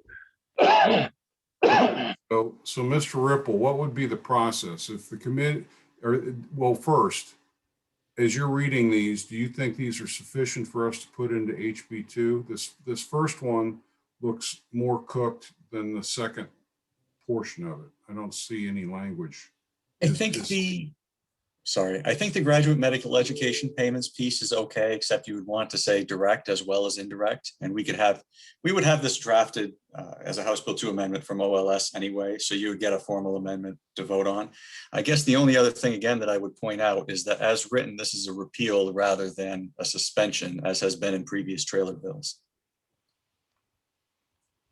So it's actually possible that the department may want to take just a quick second look at this to get it the way they want it. Is that possible? I'll work with John on that.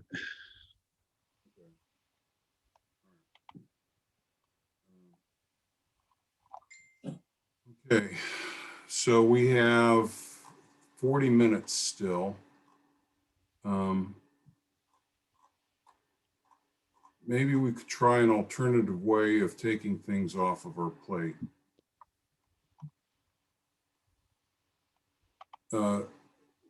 Representative Wallner, there was an issue here on the foster grandparent program, and we were going to leave this open. Are there questions that you have for the department that would help you figure out if you want this to be included or not? I would suspend the program and not repeal it. I think it's a program that we've gone back and forth over the years. we haven't even finished House Bill 1 yet, and lo and behold, we find a pot of gold. It might be something we would want to include. This is a really, especially the foster grandparent program is really a fantastic program for elderly people who still have the energy and want to work with kids. They work in schools, they work in childcare centers, and they get paid a very small stipend, and the income eligibility to be a foster grandparent is so low, but it does help them, and it's absolutely fantastic for the kids because they get to spend time with an older adult. And so I would just like to see us at least leave it on suspension and not repeal. Okay. Are there any committee members that politely disagree with Representative Waller that they want to keep this a repeal? Or do we agree that a suspension is a better way to go? Or do we just want to strike this from HB2? It's kind of, the floor is open. Representative Irf? Could somebody give me the correct number so I can actually get to it and read it? Well, I thought it was section 22, but this. Two? Okay. Thank you. If it's not, let us know the correct number. It's 21, 22, or 23. It's in that neighborhood. 22 seems to be senior volunteer grant program. Is that the grandparents thing? It's 22, and I think it covers everything. It covers congregate services and the senior volunteer grant program. Okay. And but that's referencing the grandparents. Yes. Grandparent thing. Yes. Okay. And the senior volunteer, is that a similar kind of thing? Yeah, the other one you mentioned? I believe one was included in the broader program. So I'd have to take a look at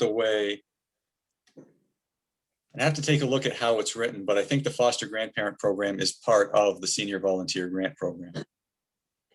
Okay. And I guess I'm ready to go. I wasn't really prepared for this, and I'm the first one that has to vote. Yeah, no, it doesn't sound like, it sounds like Mr. Ripple wants to just look into it a little bit more before we take it off the plate. Not that I'm not supportive, I just like to know the general sense of the committee. So let's do a general sense of the committee. Do we think Representative Wallner is right when she says this should be a suspension and not a repeal? Representative Nordgren? Yes, that was the motion I was going to make. So because this is not ready to vote, and Mr. Ripple is just going to double check it a little bit.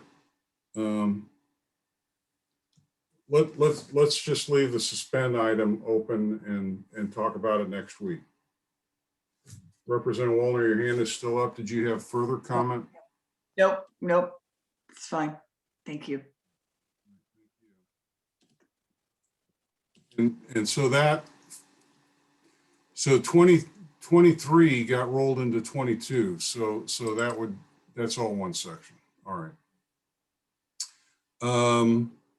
Okay, Mr. Williams, if you're still there, you were going to tell us some more about the section 23 Department of HHS Social Services Block Grant Adjustment.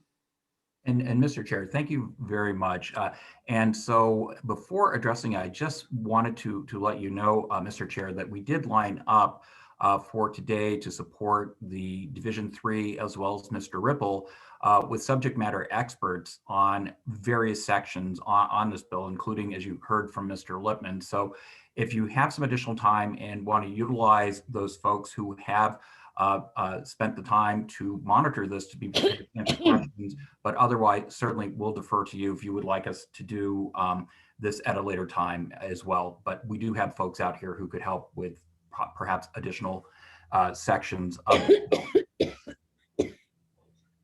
So did you not hear me ask you to talk about section 23?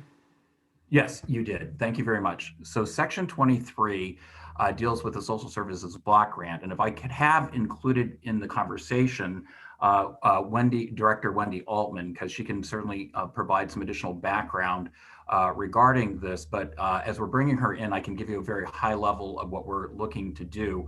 As you probably are aware, that this has been an item that's been in the budget for well over a decade, as long as I've been doing my work legislatively. And it's a requirement that we make certain adjustments based upon a cost of living, based upon the Social Security benefits that are out there. As you'll know, this is a very modest increase that is required under federal law, and we're required to having this provision within the context of HB2, and it's been in the budget for, like I mentioned, over a decade. And at least by information from Social Security, for the 70 million Americans who do currently receive this cost of living increase, in 2021, that increase is a 1.3%. So we're talking about a very, very small sum of money. However, it's important, obviously, to have included as part of the budget. So other than the language that is boiler language that's already contained in House Bill 2 as introduced in section 23 found on page 10, line 10, we were also looking to have some additional language included within it to create greater efficiencies, not only for the executive branch, the department, but also for the legislature.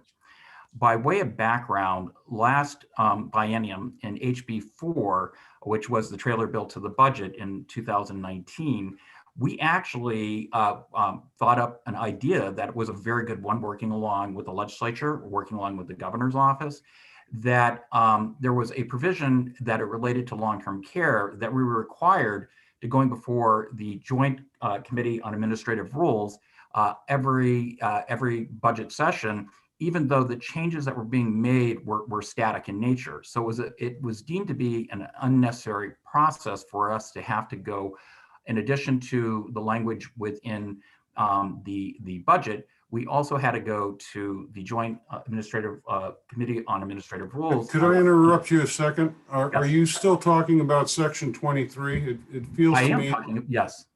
All right, keep going. So what we're suggesting, and it was part of the language that was provided by Mr. Ripple, and it was part of our discussions on the additional add-on. And I'm just going there. I can certainly stop if you want us to stay in the context of section 23, we can, but there was an additional request by the department to consider language so that the department, once we make these particular adjustments to the social services block grant based upon the cost of living adjustments, that the current law that requires us to also go to the Joint Committee on Administrative Rules, that we could get a carve out for not having to do that, as long as we provide the public with appropriate notification. And that's what we're seeking to do with the additional language. Okay, so I'm a simple guy. What I think I just heard you say is that you like what's in section 23, but doesn't include as much as you'd like. So you've sent in an alternative section 23 that you'd like us to review, and that addition would change your reporting requirements over to a different part of the House. Essentially, that's very close. I have to make one distinction. Because the amendment, because section 23 is based upon chapter law and not embedded in a RSA, we're looking actually to, in addition to section 23, to adding an additional section to HB2 that is directly related to the same section around the social services block grant, to include an amendment under RSA 541-A:21 Roman 3A to essentially amend the current requirement under the Administrative Procedures Act in New Hampshire to allow a carve out, so the department does not have to also go to the Joint Committee on Administrative Rules every time to making these adjustments, which are. I kind of heard that. I'm just looking for steps, and so the step that I'm curious about is that language drafted, and is it in the possession of the LBA? It is drafted and is in the possession of Mr. Ripple. So it's not on the list of things that we were prepared to talk about today. But Mr. Chair, it was provided on the initial discussions that we had relative. It's in that same document that has the HB1 footnote language, as well as language that Mr. Lippman talked about for inclusion as it related to the direct and indirect graduate medical expenses. So I thought it just made sense where this language is also included in that same document, that for some efficiency that we presented at this stage.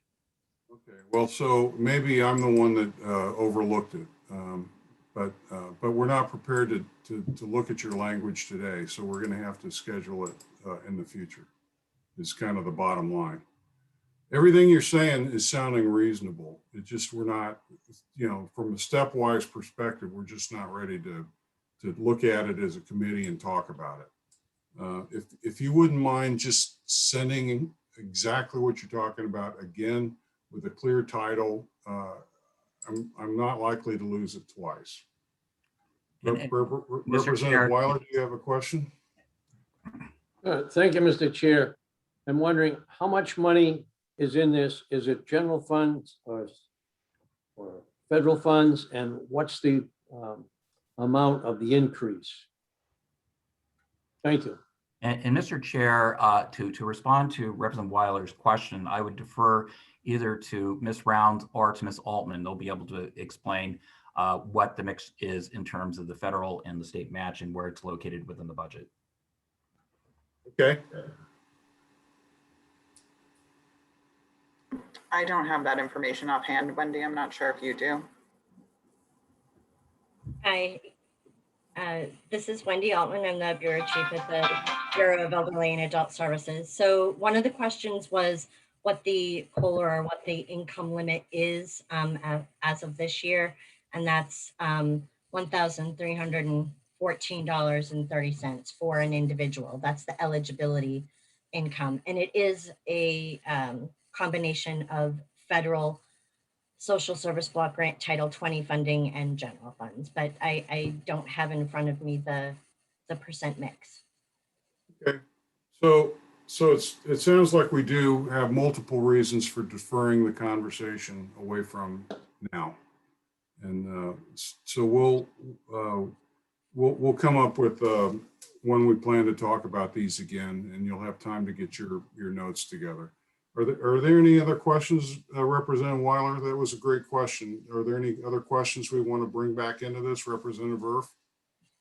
Could I ask that if we're going to look at this again, we get all this information ahead of time that relates to these, so we have time to actually review it? I understand Mr. Williams said we did get a document before, and I don't doubt that, but I didn't relate it to this today, unfortunately. And Mr. Chair, in responding to Representative Irf's ask of the department, so in preparation for today, and perhaps it was my misunderstanding, the overall purpose is that not knowing all the questions that could arise here is the reason why that I coordinated working with Ms. Rounds to having around 10 to 15 subject matter experts, including directors within our department, available to respond to your questions. So as the questions arise that we're not able to actually answer your questions, we certainly will work diligently to get you further detailed information. Point in case, the example from Director Altman around the federal state matching proportions and getting back to you on that. But absent knowing specifically what your questions are, makes it a little bit difficult for us to kind of figure those out in a vacuum. But we are prepared to at least explain, you know, what the language does, to give you a very transparent picture of why they are included within the budget. And we were prepared today to do that on many of these items. But again, I would defer to the chair because I believe it was my misunderstanding of the depth of which the Division 3 was going to go into these particular sections today. Okay. You wouldn't possibly know, Mr. Williams, because we didn't talk about it. But today is sort of a day of celebration for me because this is actually the first time that the committee has been able to interactively talk to each other to level set what we're thinking about HB2. And because we are prevented under RSA 98 or 91A to have sidebar meetings to work all this stuff out in advance, we have to have these conversations in public so that we are transparent. And that's really what the purpose of today was to have the first 2.5 hour discussion to see the extent to which we are aligned or we are going to have issues. And as a result of talking about it, it's natural that questions that nobody anticipated comes up, because this is really the first time we've had an opportunity to speak to one another and effectively end up brainstorming, where one person's comment may trigger another thought in another person. I think the brainstorming is just a natural part of teamwork. And I'm sorry if it's caused a lot of members of DHHS to spend their Friday afternoon with us, listening to us talking to one another, but that's the stage that we were in today. Representative Irf. Perhaps we could take advantage of all the folks being here to go through the items and ask questions without the specific intent to then process them today. That is exactly what I was trying to do. But for the third time, I heard how everyone was brought here today to talk about things. So we'll get to that. Okay. Are there any other areas that we've brought up that the department would like to speak up on, that we've asked questions? I've been taking notes and trying to run the meeting, and am not ready to go directly to where we've talked before and we've left it open for the department. Representative Edwards, this is Wendy Altman from the Bureau of Elderly and Adult Services. I'd like to just have a moment to be able to answer one of the previous questions about the foster grandparent program and the congregate meals program. I know that Representative Wallner had mentioned that it's been suspended for before, but we do know that it's been over 10 years that these programs have been suspended. And they just, every time the biennium comes up, they get resuspended again. Specifically with the congregate housing program, this was something where we attributed general funds to the program, but it did not pay solely 100% for the program. There were federal dollars that primarily contributed to the congregate housing becoming operational, and that federal funding is no longer available. So attributing general funds to the program would not necessarily implement or operationalize a program. So in the past, when we've reestablished these and brought it forward, one of the issues was that HUD funds weren't being contributed it to any longer. So that's why we put it forward to be repealed. So Ms. Altman, thank you for that. So your bottom line is you think a repeal is the right way to go and not a suspension? Correct. And Mr. Chair, if I could Representative Wallner, do you have a question? You're on mute. I think your mouths are saying no. Okay, sorry about that. I just was trying to check House Bill 1. I thought we had had some funding for foster grandparent program in the last biennium. But I certainly could be wrong. Sorry, no, if I could interject, yes, they were both, congregate housing and foster grandparents were both funded in the 2021 budget. Congregate housing at $750,000 per year of general funds, and foster grandparent at $100,000 per year of general funds. Great, thank you. I thought that they were both funded in the last budget. Thank you. Great memory. So Ms. Altman, did I mishear you? It sounded like there hadn't been funding, and that's why you think a repeal is appropriate. Do you still think that?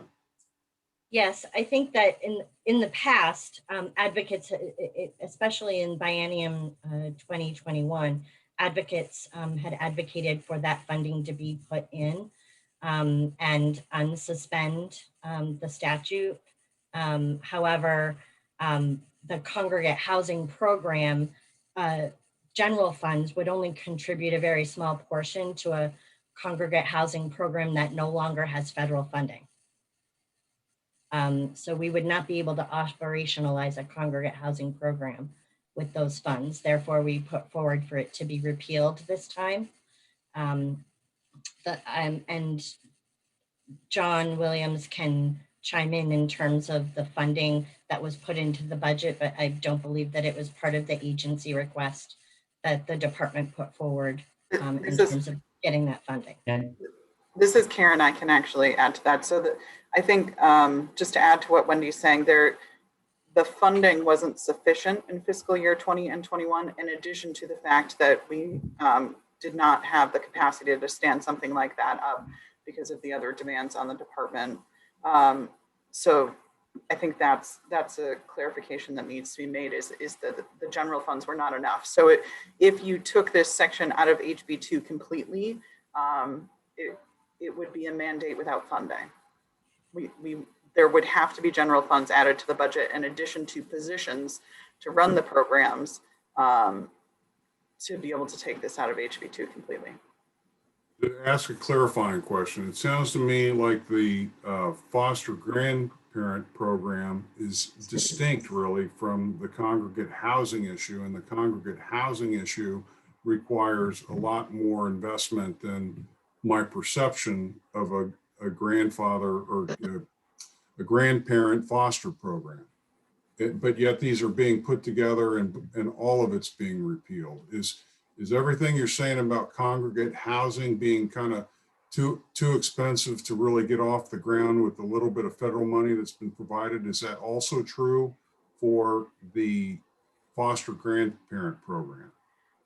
Could we do this? Could I believe that we're tying them together because federally the program was tied together when it was federally funded. So if we could come back to you on the foster grandparent side and just give you a sense of what it would cost to fully implement that program, I think that would be helpful if Jonah could add that to the list of questions for the department. It would be good for me. And Mr. Chair, John Williams, if I could add a historical perspective just for a second. I'd rather hear Representative Wallner's question. We don't have much more time and we're really looking at the next budget. Yeah, well, I thought that the 100,000 for the foster grandparent program was basically a state donation to a larger program, a program that gets federal funding directly. It doesn't flow through the department. The department doesn't run the program. It's almost like a contract in that they make a contribution to a larger program. Am I misunderstanding that? I don't know the answer to that. Let me get back to you on all of that information, because it may be that I misunderstood that.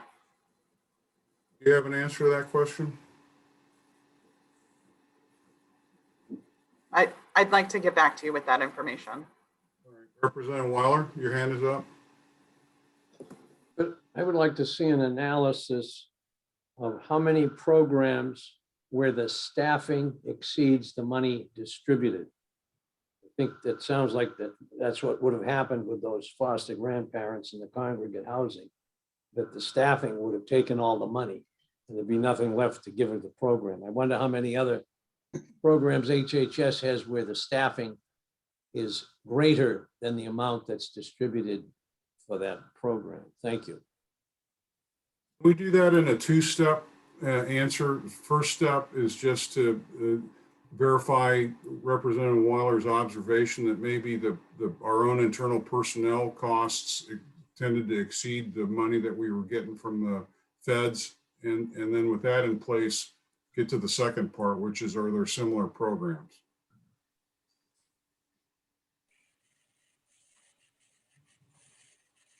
We'll do our best, yes. Do you want to do that now, or do you want to do that in a follow-up meeting? Follow-up meeting? Yes, I think the second question, I think that's a difficult question to answer, and I need to spend some time thinking about the question and see it in writing before I can commit to how long it might take to put something like that together. That's reasonable. How about the first part of it, where he's drawn the observation from listening to y'all that the cost of our personnel to run the program exceeded the money that we were getting from the federal government. I don't know that that would be necessarily true. So I think we can put that into the answer about the foster grandparent program specifically. Does that address your issue, Representative Weiler? I would think with the computer IT we have, if you looked at any program, class 50 plus class 10, and then the total cost of the program, it would be revealing. So that's the sort of information I'm interested in, is class 10 and class 50 are more than half of the program. Thank you. Representative Nord, I'm sorry, did you have a response? Yeah, I was just going to say, I do understand that concept. I think the issue is that the system is kept by accounting units, and there can be several accounting units for each program and several programs within each accounting unit. So it's not quite as simple as that, unfortunately.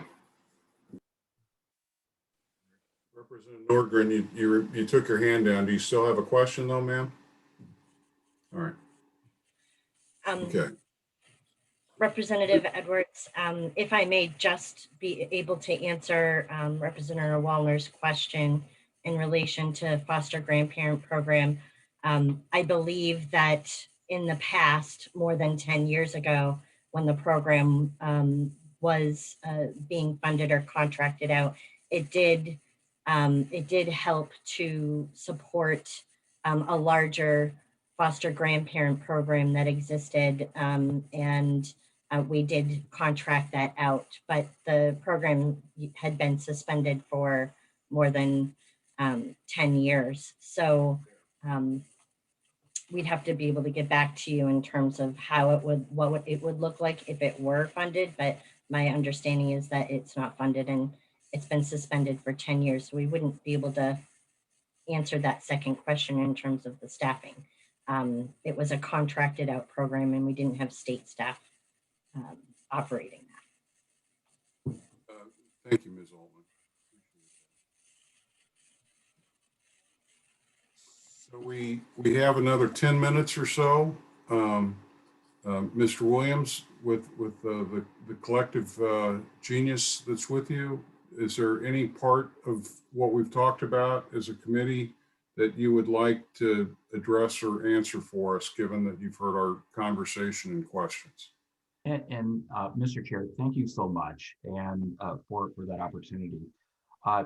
As to the historical context, it's very brief, but I think it will be helpful that on those sections that we're seeking to repeal currently that were suspended for a number of years, and I know for Representative Weiler and other members like Representative Wallner, that because they've been suspended for so long, we were actually asked by the legislature during the budget process, and particularly in the House, if you've been suspending these for so many years, why don't we, in the same way that you identified, for example, the prospective repeal, let's just deal with it now and get it out of the budget so you don't have to deal with it moving forward.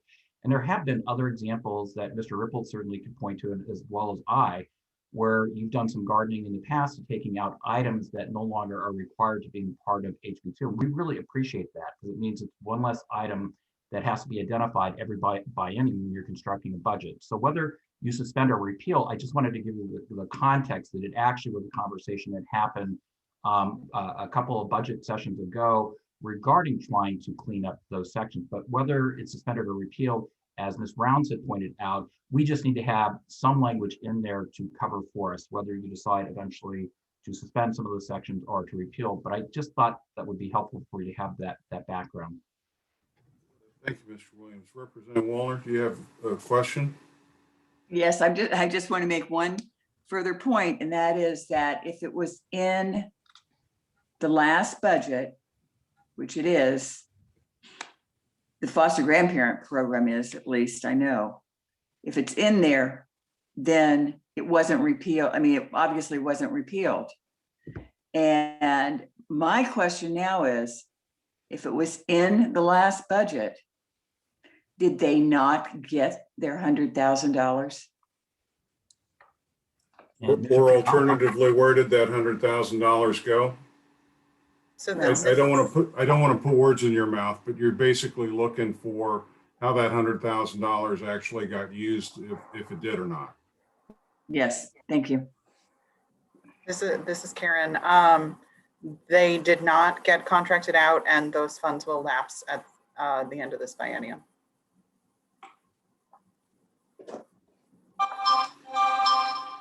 Do you have a follow-up, Representative Wallner? No, just very disappointed to hear that. That sounds like a great program. All right, so I'll come back to you, Mr. Williams.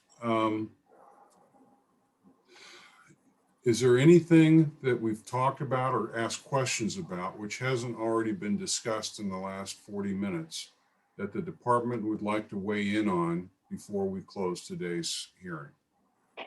So Mr. Chair, I think what would be helpful is we can certainly work, myself and Ms. Rounds, to get to have at the next convening the same group of people we have here today, just to be available to answer questions as you go through the sections, to give you some context, at least from the department's perspective, on what these actually do and why they're needed as part of the language in HB2. But for today, it's been a long day, and I would not want to take up any more of your time unless at your direction you would like us to proceed any further today.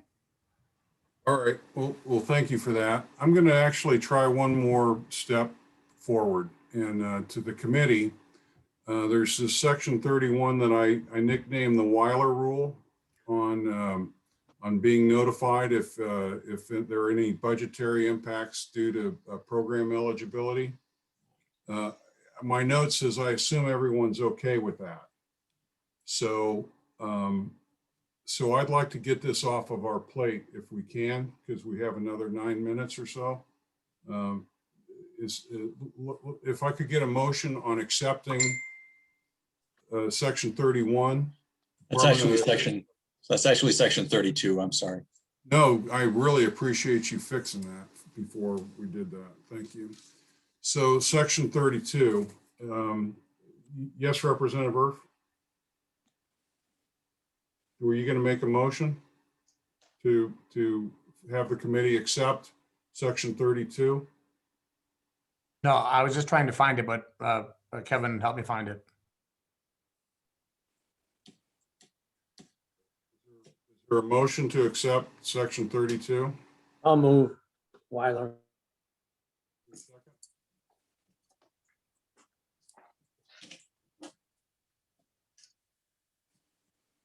Second.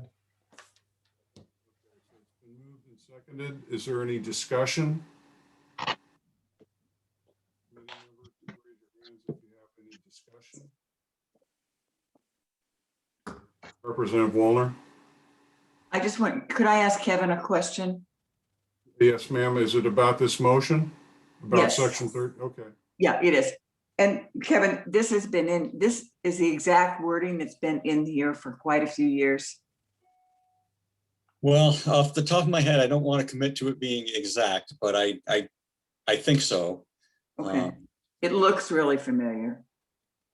It looks exact. Let me just, I think it's been 15 years. Yeah, no, I think it does look, I just didn't compare it to last year. Mary Calise is telling me it is exactly the same. Okay, great. Thank you. You're welcome. Is there any other discussion? Seeing no discussion, would the clerk call the roll? Representative Irf. Yes. Representative Weiler votes yes. Representative Bean. Yes. Representative Wallner. Yes. Representative Nordgren. Yes. Representative Rogers. Yes, Representative Edwards. Yes. Mr. Chairman, the vote is 7-0. Okay. Thank you so much. I think given the time of day and the fact I wanted to shut down before 2:30, I don't know that we have any other HB2 business that we can take up at this time. So I'll just open it up to the committee members if there's any comments or feedback that they want to share. I think actually, Representative Weiler, I'm really going to put you on the spot with this one. I think you made some casual comments before the hearing started. And I was distracted at the time, but I'm wondering if you want to say them while we're still in a public meeting so that we've got it on the record. Do you remember what you were talking about? I'm trying to remember now. Remember you saying we'll talk about that later, but now I've had so many things in my mind since, I don't remember exactly what I said. Yes, sir. I'm sorry to put you on the spot. I just wanted to make sure we were all being transparent. So Representative Nordgren, do you have a comment? We just got a notice from Janet that our meeting on Monday is at 10 o'clock. I just wanted to verify that. So if I could comment on that, you did get that. It doesn't replace the meeting that starts at 9:30, but this gets back to what I was saying earlier about the calendar didn't reference a work session on Monday, and it didn't reference House Bill 1 and 2 specifically. So I got in touch with the clerk, and he suggested that a new notice be put out for a work session following the Monday morning meeting that's already been noticed. So Janet sent out that additional notice for a 10 o'clock work session. Obviously, that'll be delayed in practice. When you're done with public health and when you're done with the Veterans Home, you can move on to the work session. But as long as it's been properly noticed, I think you're good to talk about House Bill 2 on Monday now. Bottom line, we're still meeting at 9:30. Yes. Representative Wallner, keep your hand is up. Yeah, I'm sorry, lowering it. Okay, so before we adjourn for the day, does anyone else on the committee have any comments or questions for the good of the committee? I can tell you what my intent is. My intent is to take the notes that I scrambled together today and go through them and attempt to put some thought into when we can come back to some of these subjects at a future date. And to do that in a way, I don't know that it needs to go into an official House calendar notice, but I do want to do it in a way in which we can share it with our colleagues over in the department so that they don't waste much time waiting for us. That's my intent. So is there any comment, question? I think what I said earlier was that none of these items had a dollar sign near them. So when we vote for HB2, it's likely adding to the budget, but we don't know how much. I think that's a fair observation in many cases. So far, it feels to me like the ones that we've approved didn't have didn't increase the spend. I agree. All right. Are there any other comments or questions? Because I think that's about it. I want to thank everyone from the department, Mr. Williams, Mr. Littman, Ms. Rounds, Ms. Altman. Thank you very much. Have a wonderful weekend. And with that, we stand adjourned. Thank you.